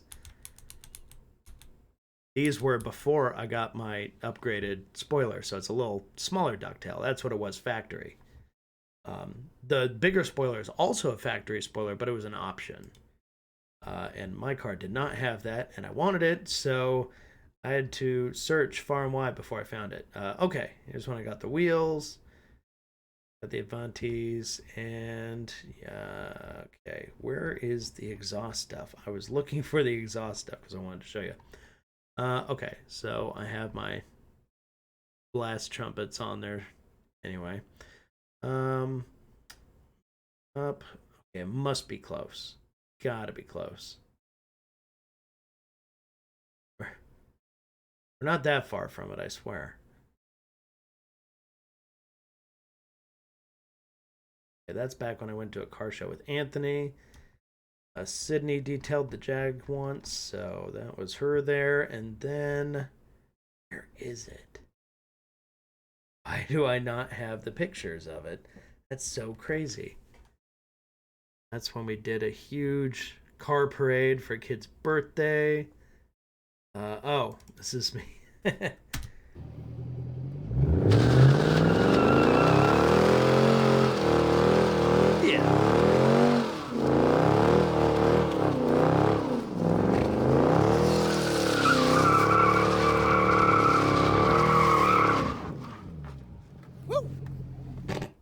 Honestly, I never hooned the thing like that, so I had an old set of tires. That was the original set of tires the car came with, and I was like, I need to replace these. I want to burn some off, so I went way up a mountain road and found a nice place to burn them. Just a little. Also, figuring out the exact traction control off situation, a little harder than I expected it to be, so honestly, in a super, like, analog car, it would be easy to do a burnout, but in this car I had to like dig around and like, okay, turn off that, okay, but that traction control, whatever. Once I figured it out, it's easy, but getting there took some doing.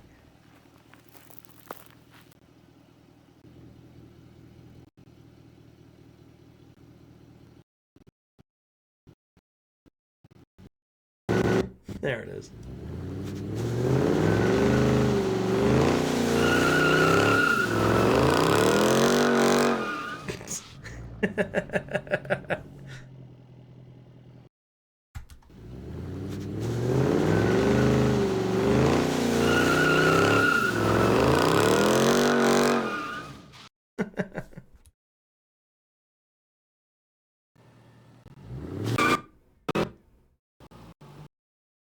I think that was like an attempt. And then you're just like, okay, this is embarrassing.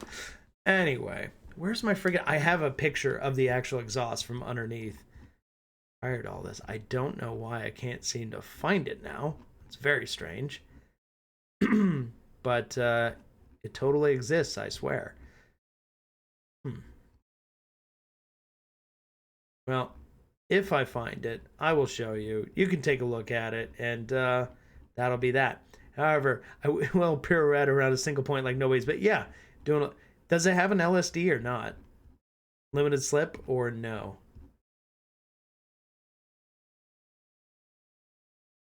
Then suddenly it has the exhaust. What happened?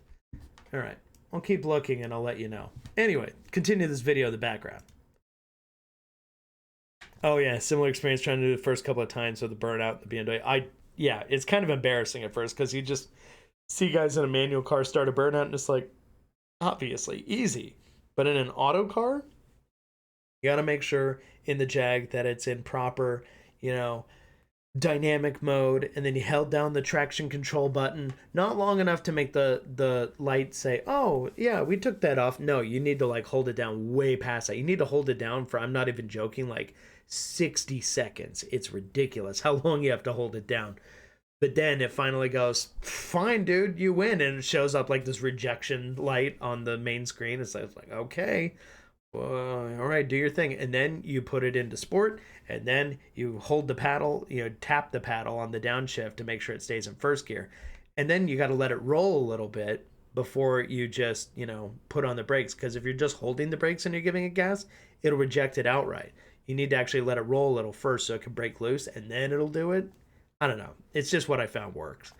But I'm sorely tempted to enable the line lock feature on the Mustang. Are you kidding me? Seriously? There was a line lock feature on the EcoBoost? The little 4-cylinder Mustang actually had a line lock feature? That seems kind of optimistic. Anyway, I'm going to keep looking for those pictures. I'll play this in the background. We waited like 2 months for this. A long time.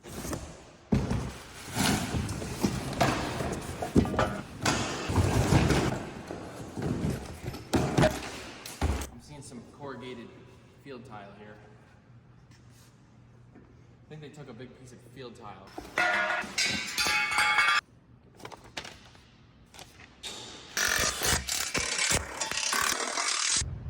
It has rotisserie mode. God.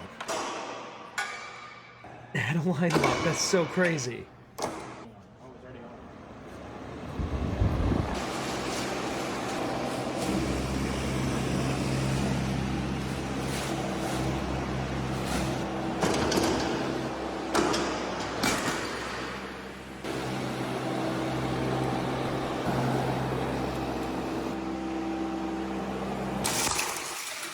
Shit.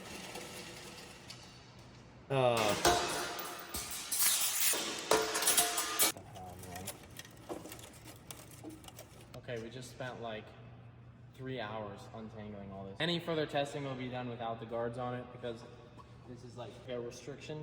To me, this is blocking a lot of the airflow as we go to cook on. Right off the bat, okay, this is one negative that I'm noticing. The blades are plastic, but I don't know if that's negative yet because that could, I was gonna sharpen them so they were sharp as a knife, but that's gonna be hard to do now because they're plastic. Yeah, that's pretty sharp. It's very sharp. God. So we sharpen the blades, which is what I wanted to do from the start. I don't know why they don't come sharpened. So that'll help it slice through the air better.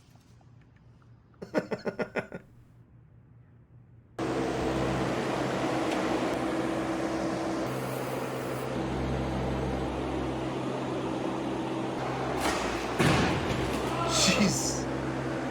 Okay. Wow.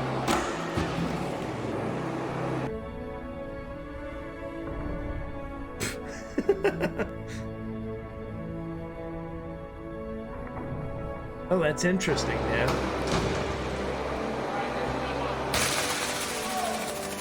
Oh. Oh.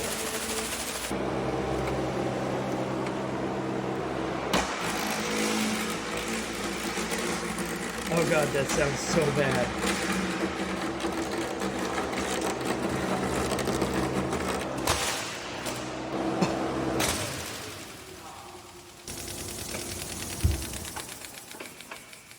I was gonna say right off the bat, that was extremely impressive, actually. Yeah, that was extremely impressive. That fan I thought the blade was gonna break instantly. I for sure thought the Especially being watermelons were gonna plastic. take it out. Are those watermelons fresh? I don't think those are fresh. Dude, we need more stuff to throw into here. It's like Fruit Ninja. You had to code out a feature where it cuts power to stop the brakes from heating up too much. It was such a headache.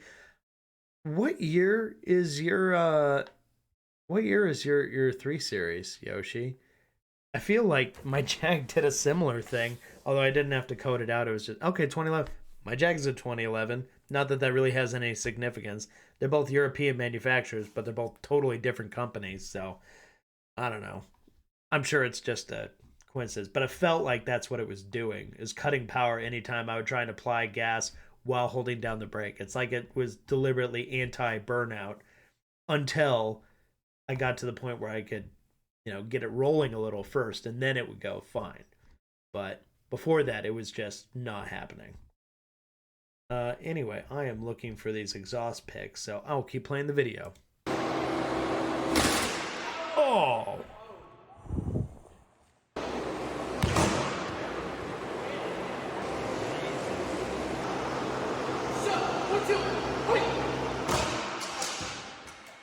Oh, that that did it.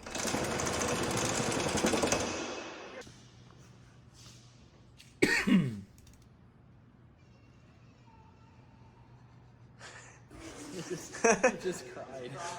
Okay, if they were metal blades, I'm just saying.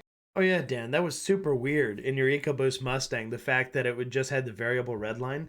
Like it was trying to protect itself or something, but it was like all the time and not even under stress or anything. It was just, gonna do it differently this time. Like it's constantly changing.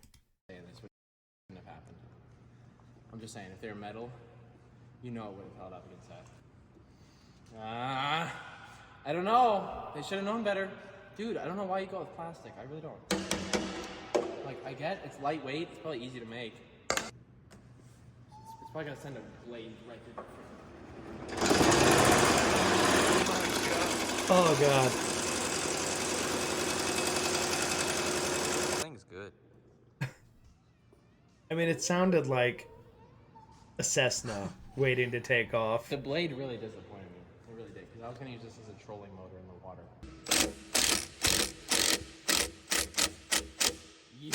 Yes. Oh my god.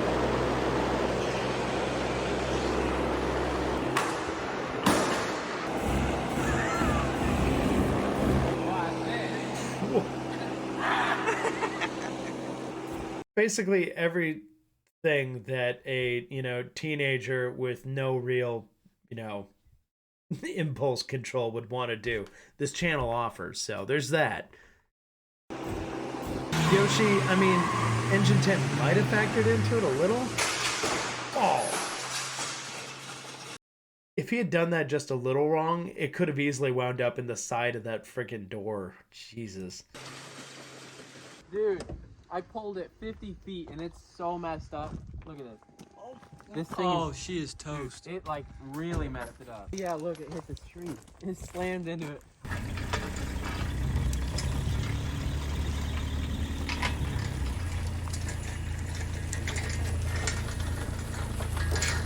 Slowly hopping along. Oh boy.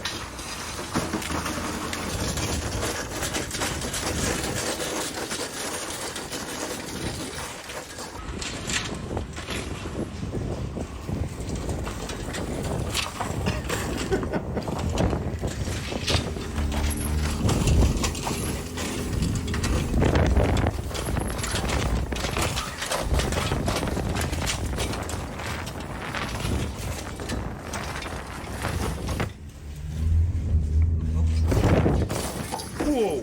Oh! They're coming right at you, bro. Here it comes. Oh, she's totaled. Alright, I thought, what happened to it? Oh no. Yeah, it's total. There's like nothing left. It's totaled. Oh my god, I wasn't even trying to go that fast. That's steeper than I thought. It came apart like the movies. Dude, it flew apart. I think if we get this thing back on and hook that up, it should still work, actually.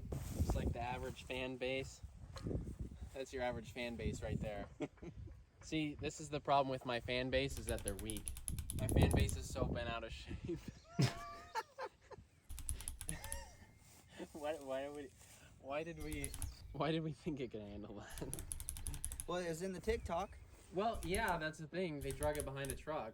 Yeah. So unless that was fake, it did not look like this. No. Have expanded the truck to punt it with the robot. Yeah, exactly. I thought it was gonna eat it. Flips and Oh, I know. I saw it behind me. I was worried it was gonna come through the back glass. It was like, it was on my ass. I was like trying to get away from it. I'm like, I just looked back and the fan's like, "Wah!" And I'm like, oh my god. This is what you guys don't see in sponsored videos because they won't let you include this. See, it's not sponsored, so I include anything I want.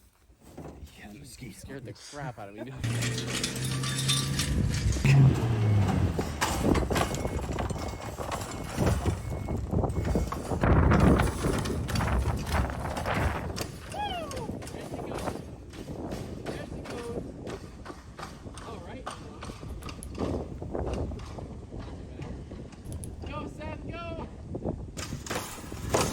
Oh my god, it's so fast. Oh, there it is right there. It's so tall, that scared me. It came up on me, dude. This grass. Holy cow. No wonder the mower wasn't mowing this. It's like 6 feet tall. Hey, what are you doing? I don't even own cows. Come here. What'd I tell you? Hey.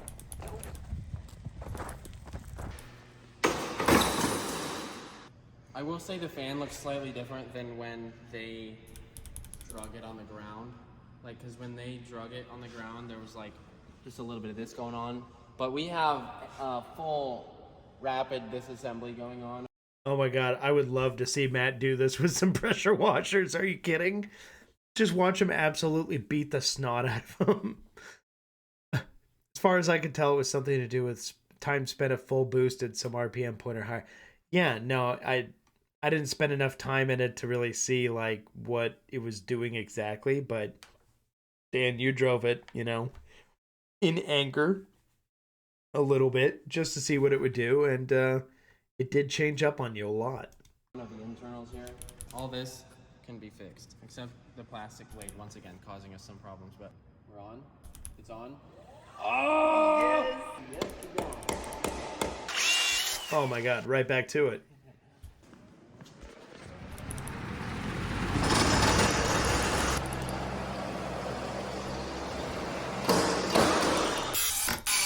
Yep.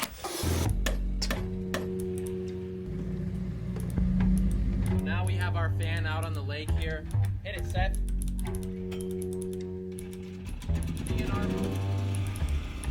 Hey, hey, back against the wall now, I don't know where to go. Pick it up, I've been living slow. Felt like different individuals in my mind, they going, hey, hey, I've been praying on my kneecaps, got no feedback.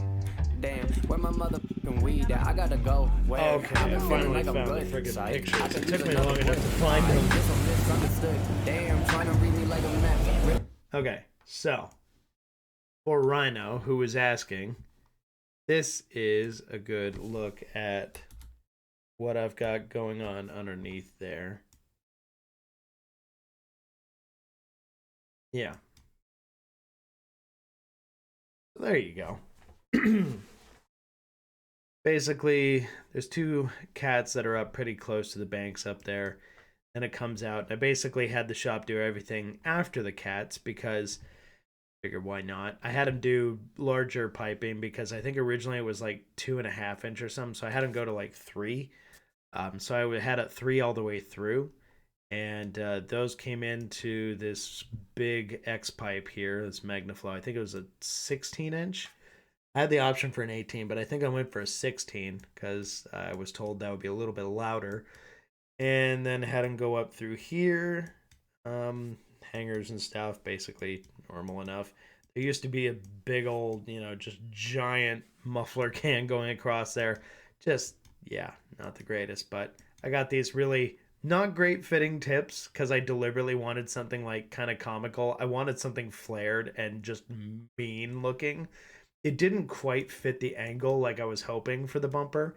The angle was a little more extreme and it points out in kind of a funny way. But at the same time, I really didn't want it to look like other Jag XKRs out there. Yeah, it might be a little trashy, but it's like my little dose of aggro because I thought it'd be kind of fun. So anyway, yeah, I got these gigantic cannons on the back. It's just kind of hilarious.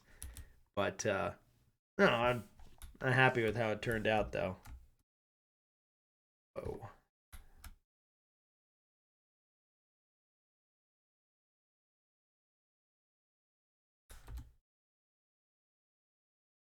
Anyway, that gives you an idea.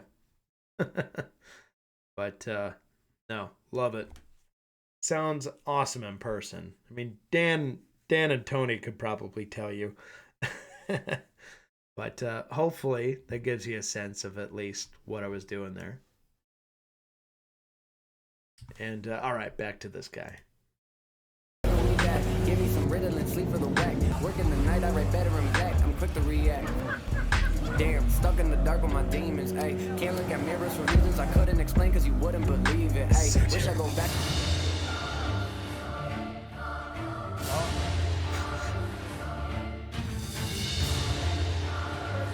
Thanks, Rhino.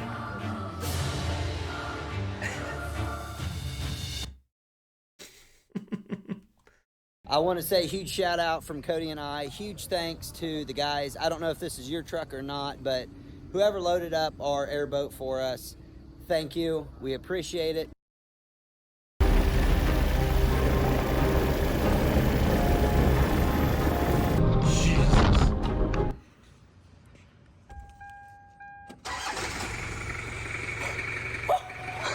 What? Still works.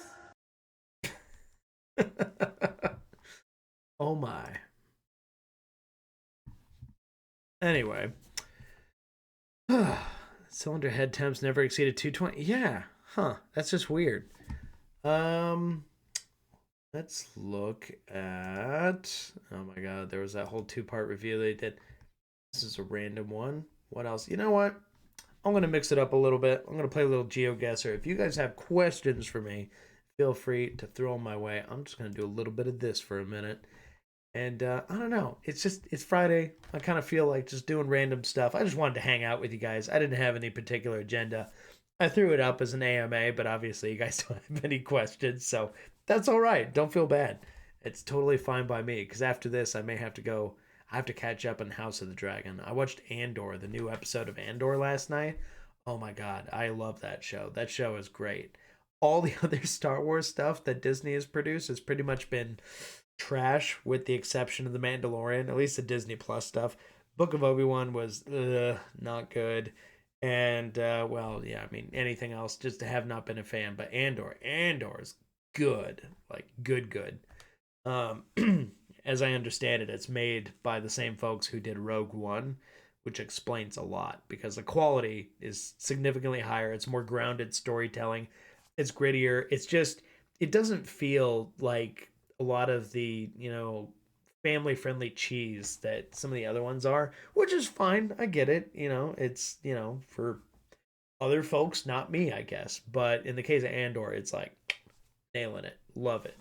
All the little things, the set design, characters, the writing, the acting, it's all great. Love it.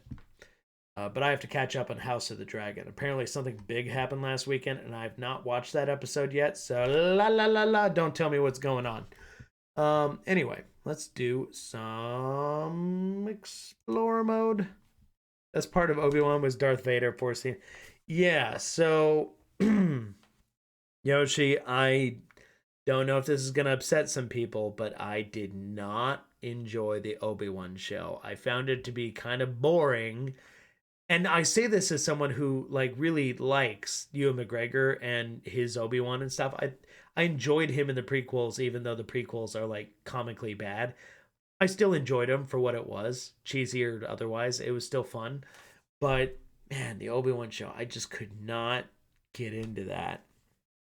It was not doing it for me. I say what you will, it just wasn't working for me. It's something. I think it was because a lot of it felt incredibly cheesy. Is letting it off too easy. It just felt cheap in a weird way for something that's supposed to be like this great big property. It felt cheap. Maybe they spent money on it. I didn't check to see what their budget was, but it felt cheap. It reminded me, for example, when they're chasing the young Princess Leia through the forest to kidnap her. It felt like something out of Power Rangers or Beetleborgs or something, because literally the bad guys were running and then, oh no, there's a tree branch in my way. Whatever will I do? I must stop. Okay, now I'm going to run around. It's just bad. Just the editing of that scene in particular made me immediately go, I don't like this show. So, yeah, big differences. But Mandalorian, I've enjoyed so far all of the Mandalorian stuff. But I like Andor better than the Mandalorian. Maybe a controversial take, but I find that the story in Andor, I was called Mandor, Nandor. Now I'm thinking of What We Do in the Shadows. No, I like the story of Andor better than any of the other stuff I've seen so far. But that's also because I'm a Rogue One fan, so that just may be the case. As far as all the Disney made stuff goes, I like Rogue One and I like Andor. Those are solid, really solid. But as for the other Star Wars movies they've made, I mean, the first of the newer ones, the Force Awakens, all that was just kind of a fun rehash. It's a little bit of a soft reboot, kind of. It knew what it was doing. It was very sentimental, but it did it in a successful way. But then you get to the second one. I believe that was what was it? The Last Jedi. That's the one that got everybody mad because what was it? Rian Johnson directed it, and he decided to subvert a lot of the stuff in it. He's the same guy who made Knives Out, which was a great movie. And Last Jedi was very controversial. But I'll tell you what, Last Jedi, whatever you think of it, it was still a better movie than the third thing, the Skywalker crap at the last, oh my God, the third movie. The editing of that was atrocious. I mean, normally I don't notice the editing the way that I noticed it on that movie. There was something very clearly happening in the editing bay on that third movie to where it was a nightmare. Like, there were individually cool looking scenes, but the way stuff was chopped together and smushed together felt so wrong at times. It just did not line up, and it felt like I feel sorry for the editor because they probably had somebody breathing down their neck over their shoulder, like, now do this, now do that, now do this.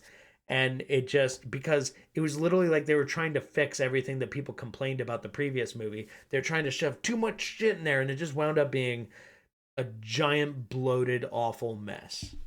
There were cool looking scenes in it. There were individually cool things in it.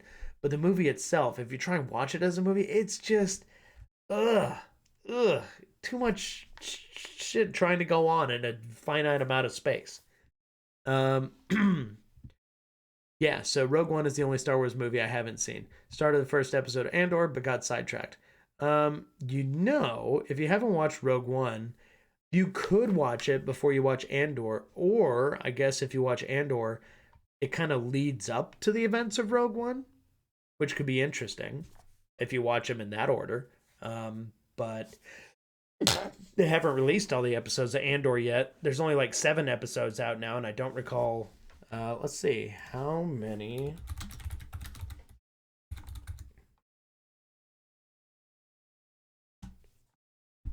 Okay, so they will have 12 episodes. Wow. Yeah, we're only up to 7 right now, so there's still a few. You watched the first episode of Andor but got sidetracked. Yeah, don't feel bad if you got sidetracked. I would say get yourself in the right state of mind and watch it. What I've really enjoyed about Andor is where it is now in that season so far feels so different from where it starts, and yet where it starts is compelling in its own way, but it does a really good job of evolving and you just kind of accepting that it's changing and moving along, and it's fine. It doesn't throw you. I'll watch Rogue One first, then Andor. Nothing wrong with doing it that way either. I mean, that's the way everybody has essentially done this. People who are interested in Andor are probably interested in it because they enjoyed Rogue One. But Rogue One is definitely the more polarizing of the Star Wars movies for, like, I guess, people who are into the lore. If they're like, it depends on what side you fall in terms of how you enjoy the order of the movies and stuff. But if you're like a big Star Wars nerd, there's a lot that Rogue One can, do to make you happy. And there's definitely some scenes in it that I absolutely love. Like, I don't want to spoil it, but there's one scene with a very iconic original series character where you're like, oh shit, when they show up, it goes down, and it goes down hard. It's cool. It's awesome. And it's probably the most awesome that character has ever looked in any of the movies. And it does way more justice in a very short amount of time than the other movies ever have. Especially well, I won't say it because that'll spoil who it is. Anyway, just watch Rogue One, and if you like it, great. If you don't like it, okay, maybe not for you. I would say instead of looking at it like the other Star Wars movies feel more like adventure films, Rogue One is more like an espionage war story. So it's more in the vein of like some behind enemy lines kind of stuff. It's more like a war movie at parts. It not like full on Saving Private Ryan, but it definitely has those elements in it. Watch Star Wars in sequential order and order of release. Order of release was a little better. Yeah, I mean, it holds up that way, I think. It depends, though. I mean, the prequels are tough to watch. I think the toughest to watch one is Attack of the Clones, because it was stuck in that weird middle stage where Lucas shot it mostly digital, and it was at a time when the cameras just weren't quite... I mean, there were high definition cameras, so you could do all that stuff at the time, but it just wasn't where it was a few years later when they did Revenge of the Sith, where they shot it digital and it looked significantly better. In the case of Episode 1, they shot that in a lot of film, and so it looked and felt a little different than Attack of the Clones did. Attack of the Clones, I saw that like once or twice in theaters, like for a birthday, and then I don't think I ever watched it again after that, although that movie is probably home of more of the episode, like the prequel memes, than any other of those movies, other than Episode 1 maybe. But no, Episode 2, Attack of the Clones, is like super cheesy at times. It gets real wacky, and poor Obi-Wan doing all kinds of goofy shit. All right, so watch them in order. Yeah, anyway, that throws it out there. But I have really been enjoying Andor, so watch Rogue One, then start watching Andor, because you'll know where characters end up. So, gives you some perspective of what's to come. Okay, let's do a little... I don't know how that works. Daily challenge. No, I just want to do classic. Come on. We'll do world. Player, start game. And once again, guys, while I'm doing this, feel free to ask me questions. Wow, I feel like I'm in an old English village. The question is, which one?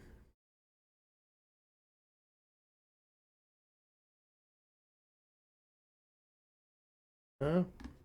Peugeot there?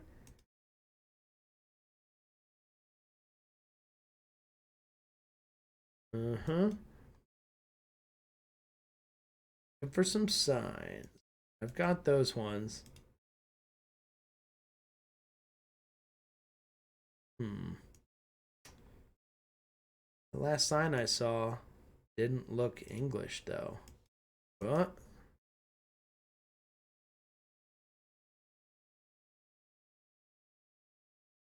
Oh, no, that says stop. Okay.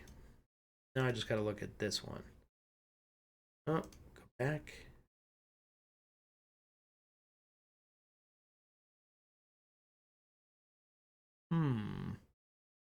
Looks kind of French. There are a lot of Renaults and Peugeots and Citroens around. Okay, well, maybe I'll go with French, but that sign said stop. So,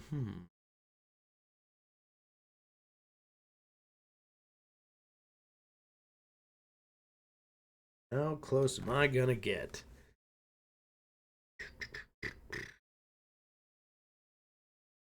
I'm gonna go against my instincts to say that it's in France and say it's in England. Let's go with somewhere around here. There. I don't know. Yes. Oh, and it was in France. Damn it. That's what I get for not going with my instincts. Got bit. Well, there we go. Now the screen's so bright I can just turn off my normal light. I could turn this, I guess. There we go. Hopefully I'm not too washed out. All right, play next round. We'll try again. Okay. Definitely in Europe again. I saw those little Lancia everywhere.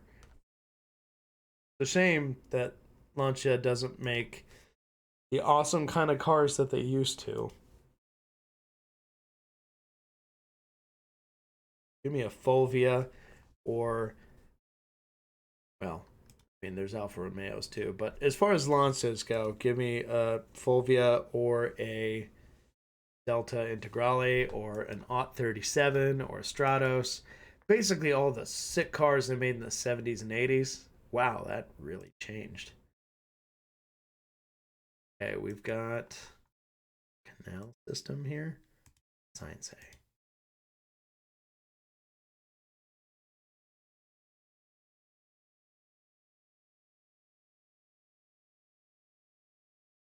Oh. Are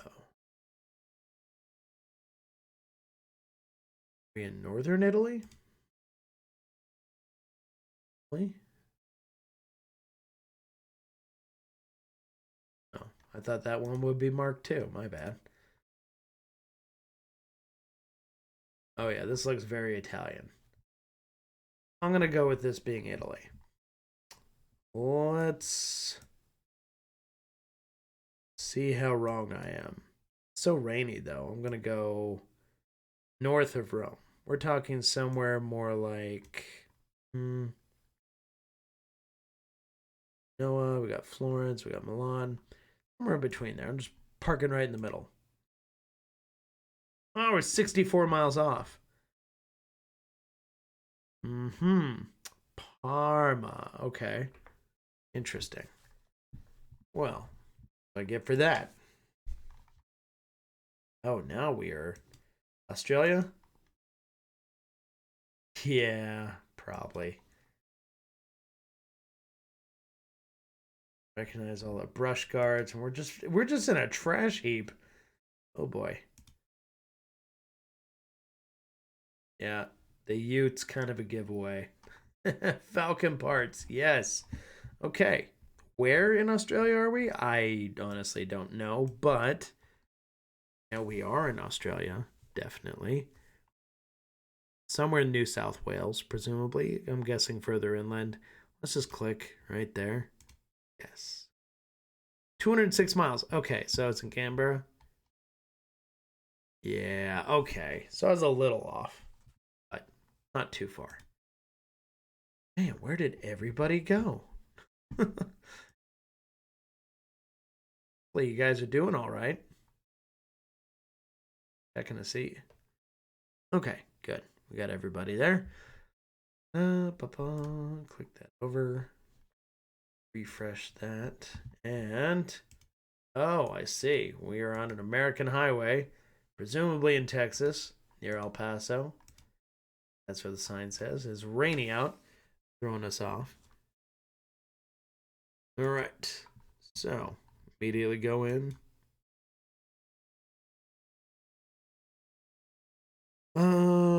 Which side of Texas has El Paso? Well, that's New Mexico, but oh my god, I'm so tired. My brain is not functioning correctly. Sorry, El Paso's not there.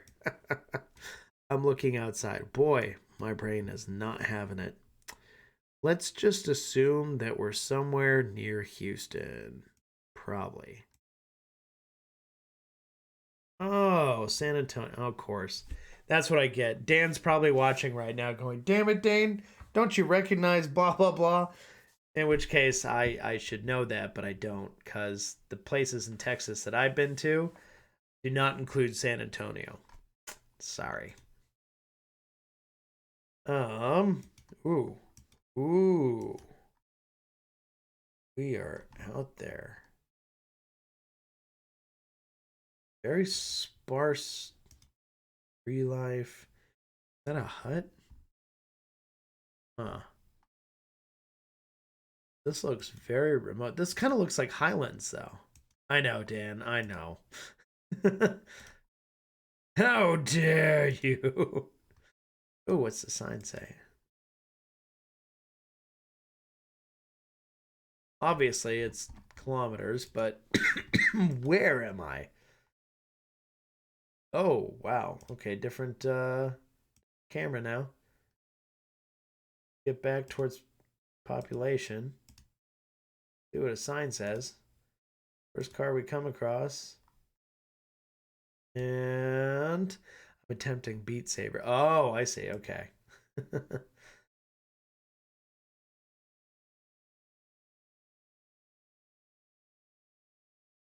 Coach. Oh boy. I don't know if I'm gonna get this one. Okay, so we're like in a cute little dog. A very agricultural area. Looks of it. In South America though, this looks a little too, unless we're like in Argentina.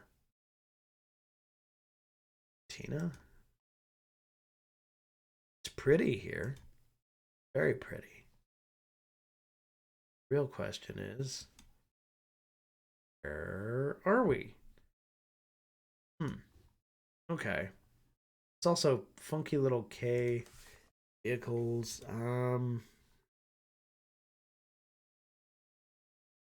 What's that say? Oh boy.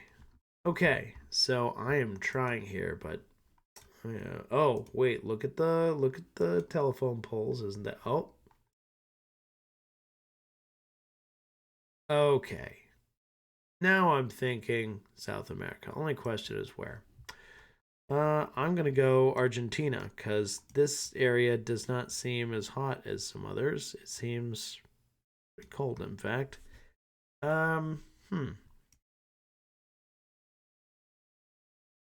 Question is, what part? I'm just gonna click kind of around here and hope I'm right. Oh, there's the Falkland Islands there. Okay.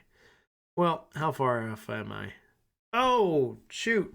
Peru. Okay. I'm not exactly right on top of it, but I had the right instinct. Go to South America. I was just wrong about the rest. Dang it. Okay. Well, that's what I get for doing that. Let's try some United States.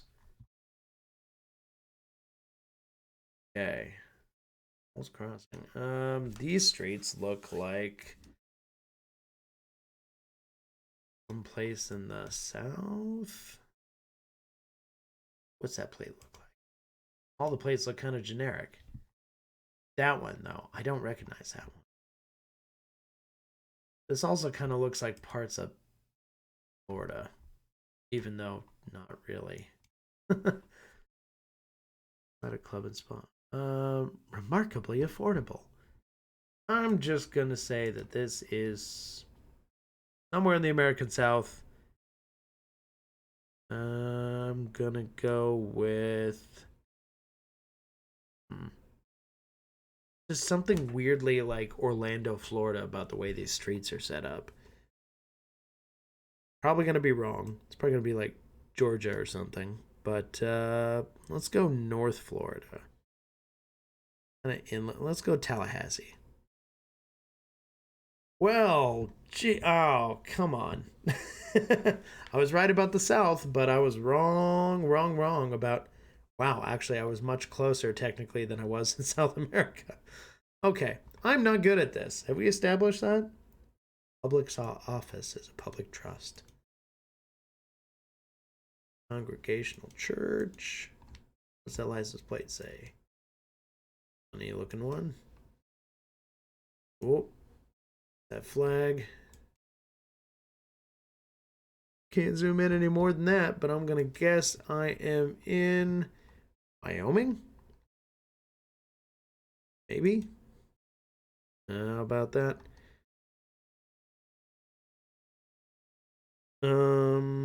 If we go to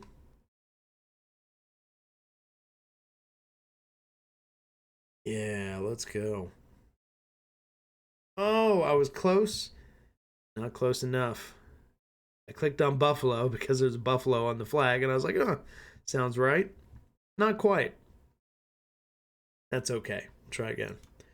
Oh, this reminds me of some places I have seen in Virginia? The water treatment center.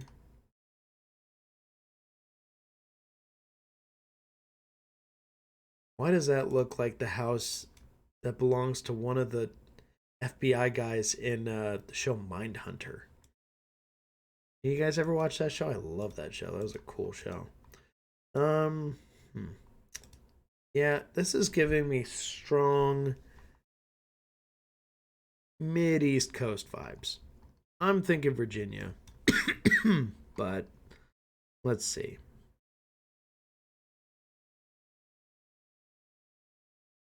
I remember Norfolk area kind of being like that, Williamsburg kind of being like that. Newport News. Let's kind of a little off the beaten path. Kind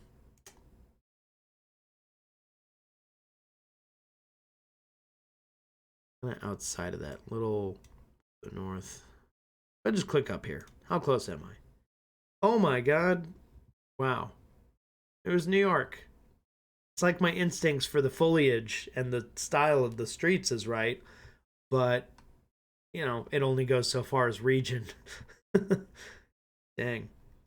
I guess a lot of the East Coast does kind of look like that. Okay, now we're where?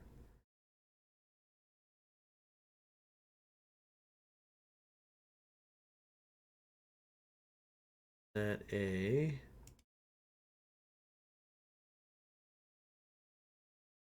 gas station is that?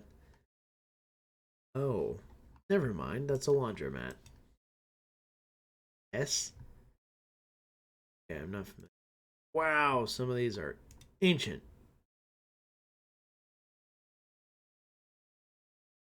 Oh, that's much higher. Oh, wow, and it's gone. Just a little step back in time. Huh. Wow. Interesting. Well, I would love to see your license plates there, guys. Perhaps you could enlighten me. Perhaps. If you could be so kind as to... Oh. It's interesting seeing how much the camera technology has improved here. Don't worry, guys. I know it's past 10 on a Friday night.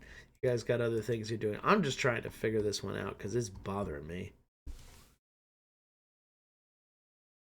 You have a VR headset? No, I do not. I haven't really gotten into the whole VR thing. I know some people like, oh, Dollar General. Yeah, we're probably in the South. Gonna go out there and say maybe we are in what part? So many parts here that kind of look like this.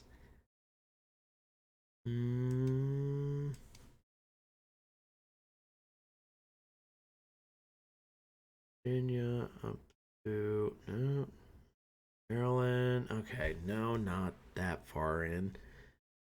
Parts at no. I am really bad at this. Come on. I'm just randomly going to click here on Huntsville, Tennessee, and I'm probably wrong, but let's find out. Yep. It was Alabama. Or wait, no, sorry. Whoa. I was way off. I was in North Carolina. My bad. Jeez. Beat Saber has some solid cardio, really fun too. I would definitely like to try it sometime. Haven't done it, but you know, I'd definitely like to try. Wow. This looks like parts of Idaho. It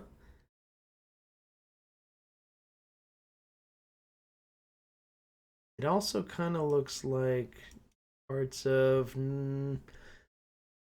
Central California, Northern California. What's your favorite TRC talent? I'm really a big fan, I have been for a long time, of the Twistress, but I'll admit, like, the Liquidator has definitely taken that place. And I'm also a really big fan of the FTW. Like, the FTW is just, oh, it's so good. We have a lot of towels in the past that I wish had been more appreciated, that people just never really got on board with. But For ones that did catch on, I'm happy the FTW caught on, because that one is very special, and you don't see other towel suppliers out there providing really anything quite like that. It looks normal enough at a glance, but when you use it, you can really tell the difference. That's what's cool about it. Man. Does this feel like parts of Oregon, but also parts of... Oh, wait, that's snow up there. Hold on. Using an Oculus Rift. So fun. No, I believe you. I definitely want to try sometime. What happened to all that snow I was seeing? I guess it's just seasonal, but still. We're definitely in the west, though. Wherever we are, it's in the west. I'm gonna...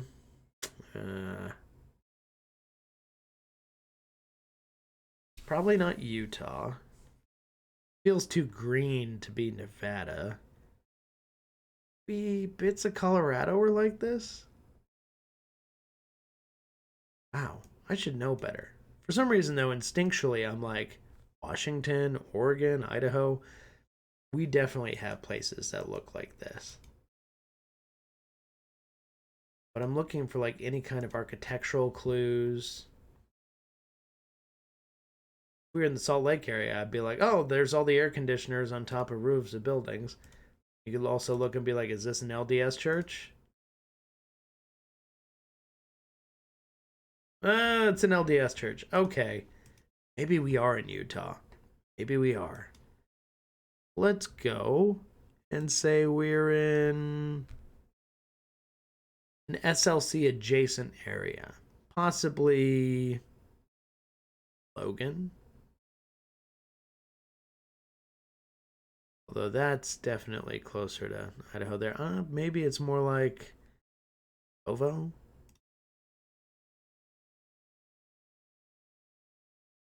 Okay, we'll just say that. Oh, it's 49 miles away. Farmington. Oh, so it's in Layton. Okay. Basically, kind of near where I bought my Z3 for the project. I was in a town called Tooele, which I believe is somewhere close by-ish. Huh. Okay. Anyway, looking around. Moving on. In menu, let's do a little bit of famous place. Oh, I feel like famous places would be easy, but they wouldn't make it a game if it was easy, necessarily. Okay. Well, fine. So, is it... I'm just supposed to select where we are. I mean, that's a fairly straightforward one there. I just have to remember where in the harbor that is exactly. Manhattan there. And the exact island. There we go. Bam. Excuse me, you're 80 yards off, sir. 80 yards off. Wow. Ah, Taj Mahal.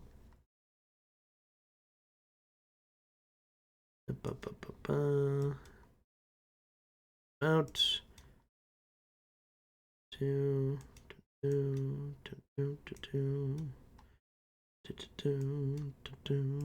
Okay, now is when my brain gets fried because I was already tired, and I definitely don't remember which. Oh, where is it located? This is embarrassing. Yeah. I'm gonna embarrass myself right now, aren't I? I'm gonna be wrong. I'm just gonna be really wrong. 113 miles off. Yep. Yeah, that's what I get. Agra. Close, but no cigar, you know? Oh. Okay. That's a very... Uh-huh. Which bridge is this?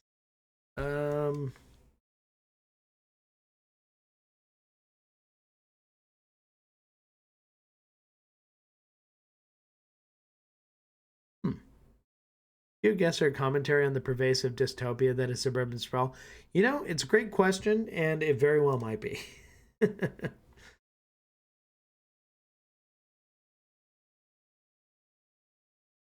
Oh my god, it's just ugh. That's not a car sold in the US though. So I am gonna guess we are in Asian country. And I'm struggling to remember, is this in Malaysia?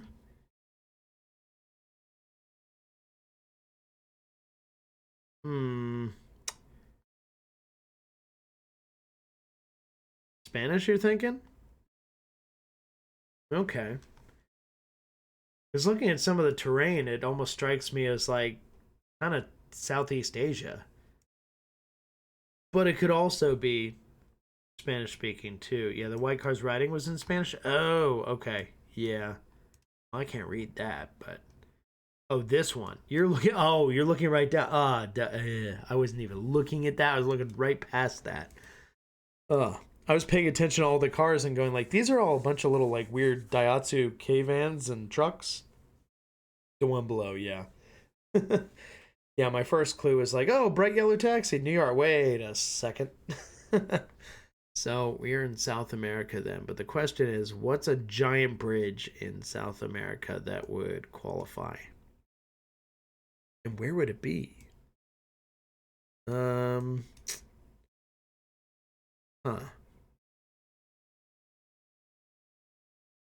I really don't know. So I'm just going to kind of shoot in the dark here. I know Chile has a lot of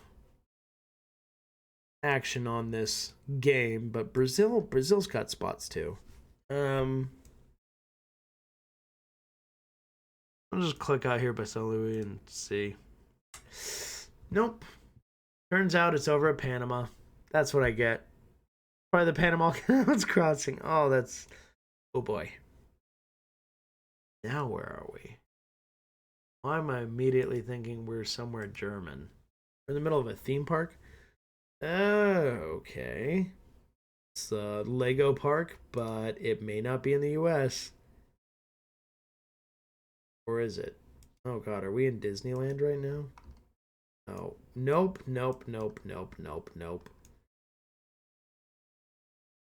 Okay. Grill buffet, all you can eat. That's in English. Well, so we're in Legoland, but are we in a US Legoland? Or are we in a European Legoland? I don't even remember. Is there more than one Legoland? There's so much I don't know.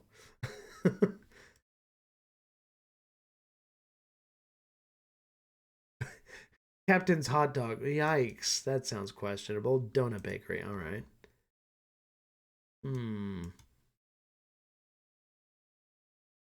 Yeah, okay. So we are on Legoland, but I don't remember where Legoland is located, honestly. I've never been. I mean, it's in California, right? Or is it in Florida? Crap. I'm totally at a loss. There's not a Legoland near Orlando. That's all Disney World, but wow, I'm going to blow this. Why do I also think that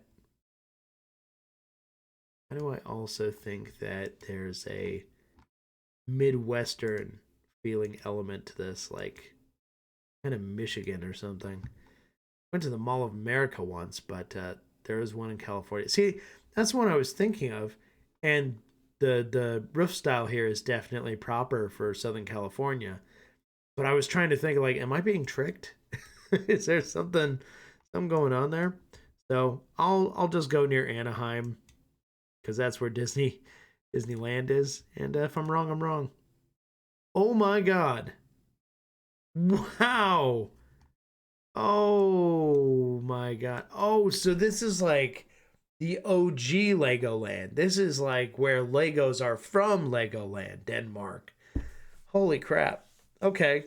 I thought it was a little weird that that sign wasn't in English for the Eventoradama or Eventorade, Gatorade event.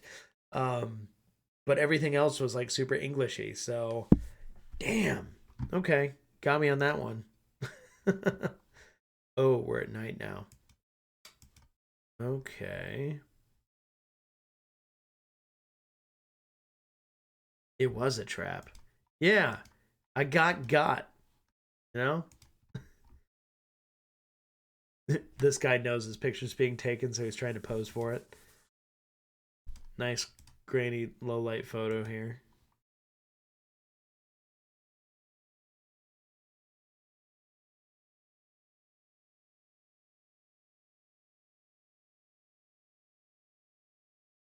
Feel like I should know what this is, but I feel like I saw so many landmarks like this when I was in the Netherlands and Italy that I can't pinpoint it now. I'm just not sure. Or is this the French square? Oh, is this in France? Yeah. All right. My brain is seriously starting to just fail me now, so I should probably wind up turning down the stream at some point here before I really embarrass myself. But you're getting to see it happen in real time, so thank you for bearing with this whole time. Hey, they can't all be winners, you know? Let's see. If I go...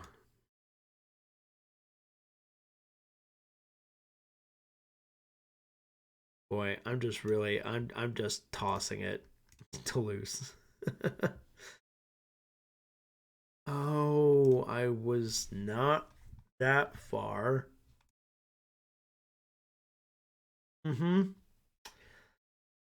Just the wrong part of France. My bad. How embarrassing to be like that close, but wrong. Yeah. I feel like that's kind of a place to end it, you know? It's just where I gotta stop, because otherwise it's just gonna be rough for me. Rough for you too. Since there's only like 4 or 5 of you hanging around at this point.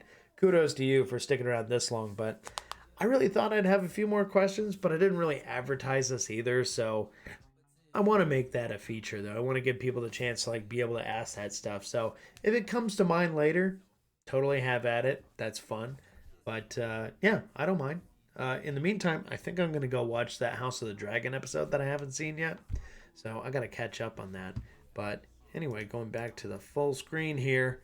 There we go. Okay, well, been a pleasure, as always. And it's Friday night, so honestly, I didn't expect a ton of you to be available. But I'm happy with all of you.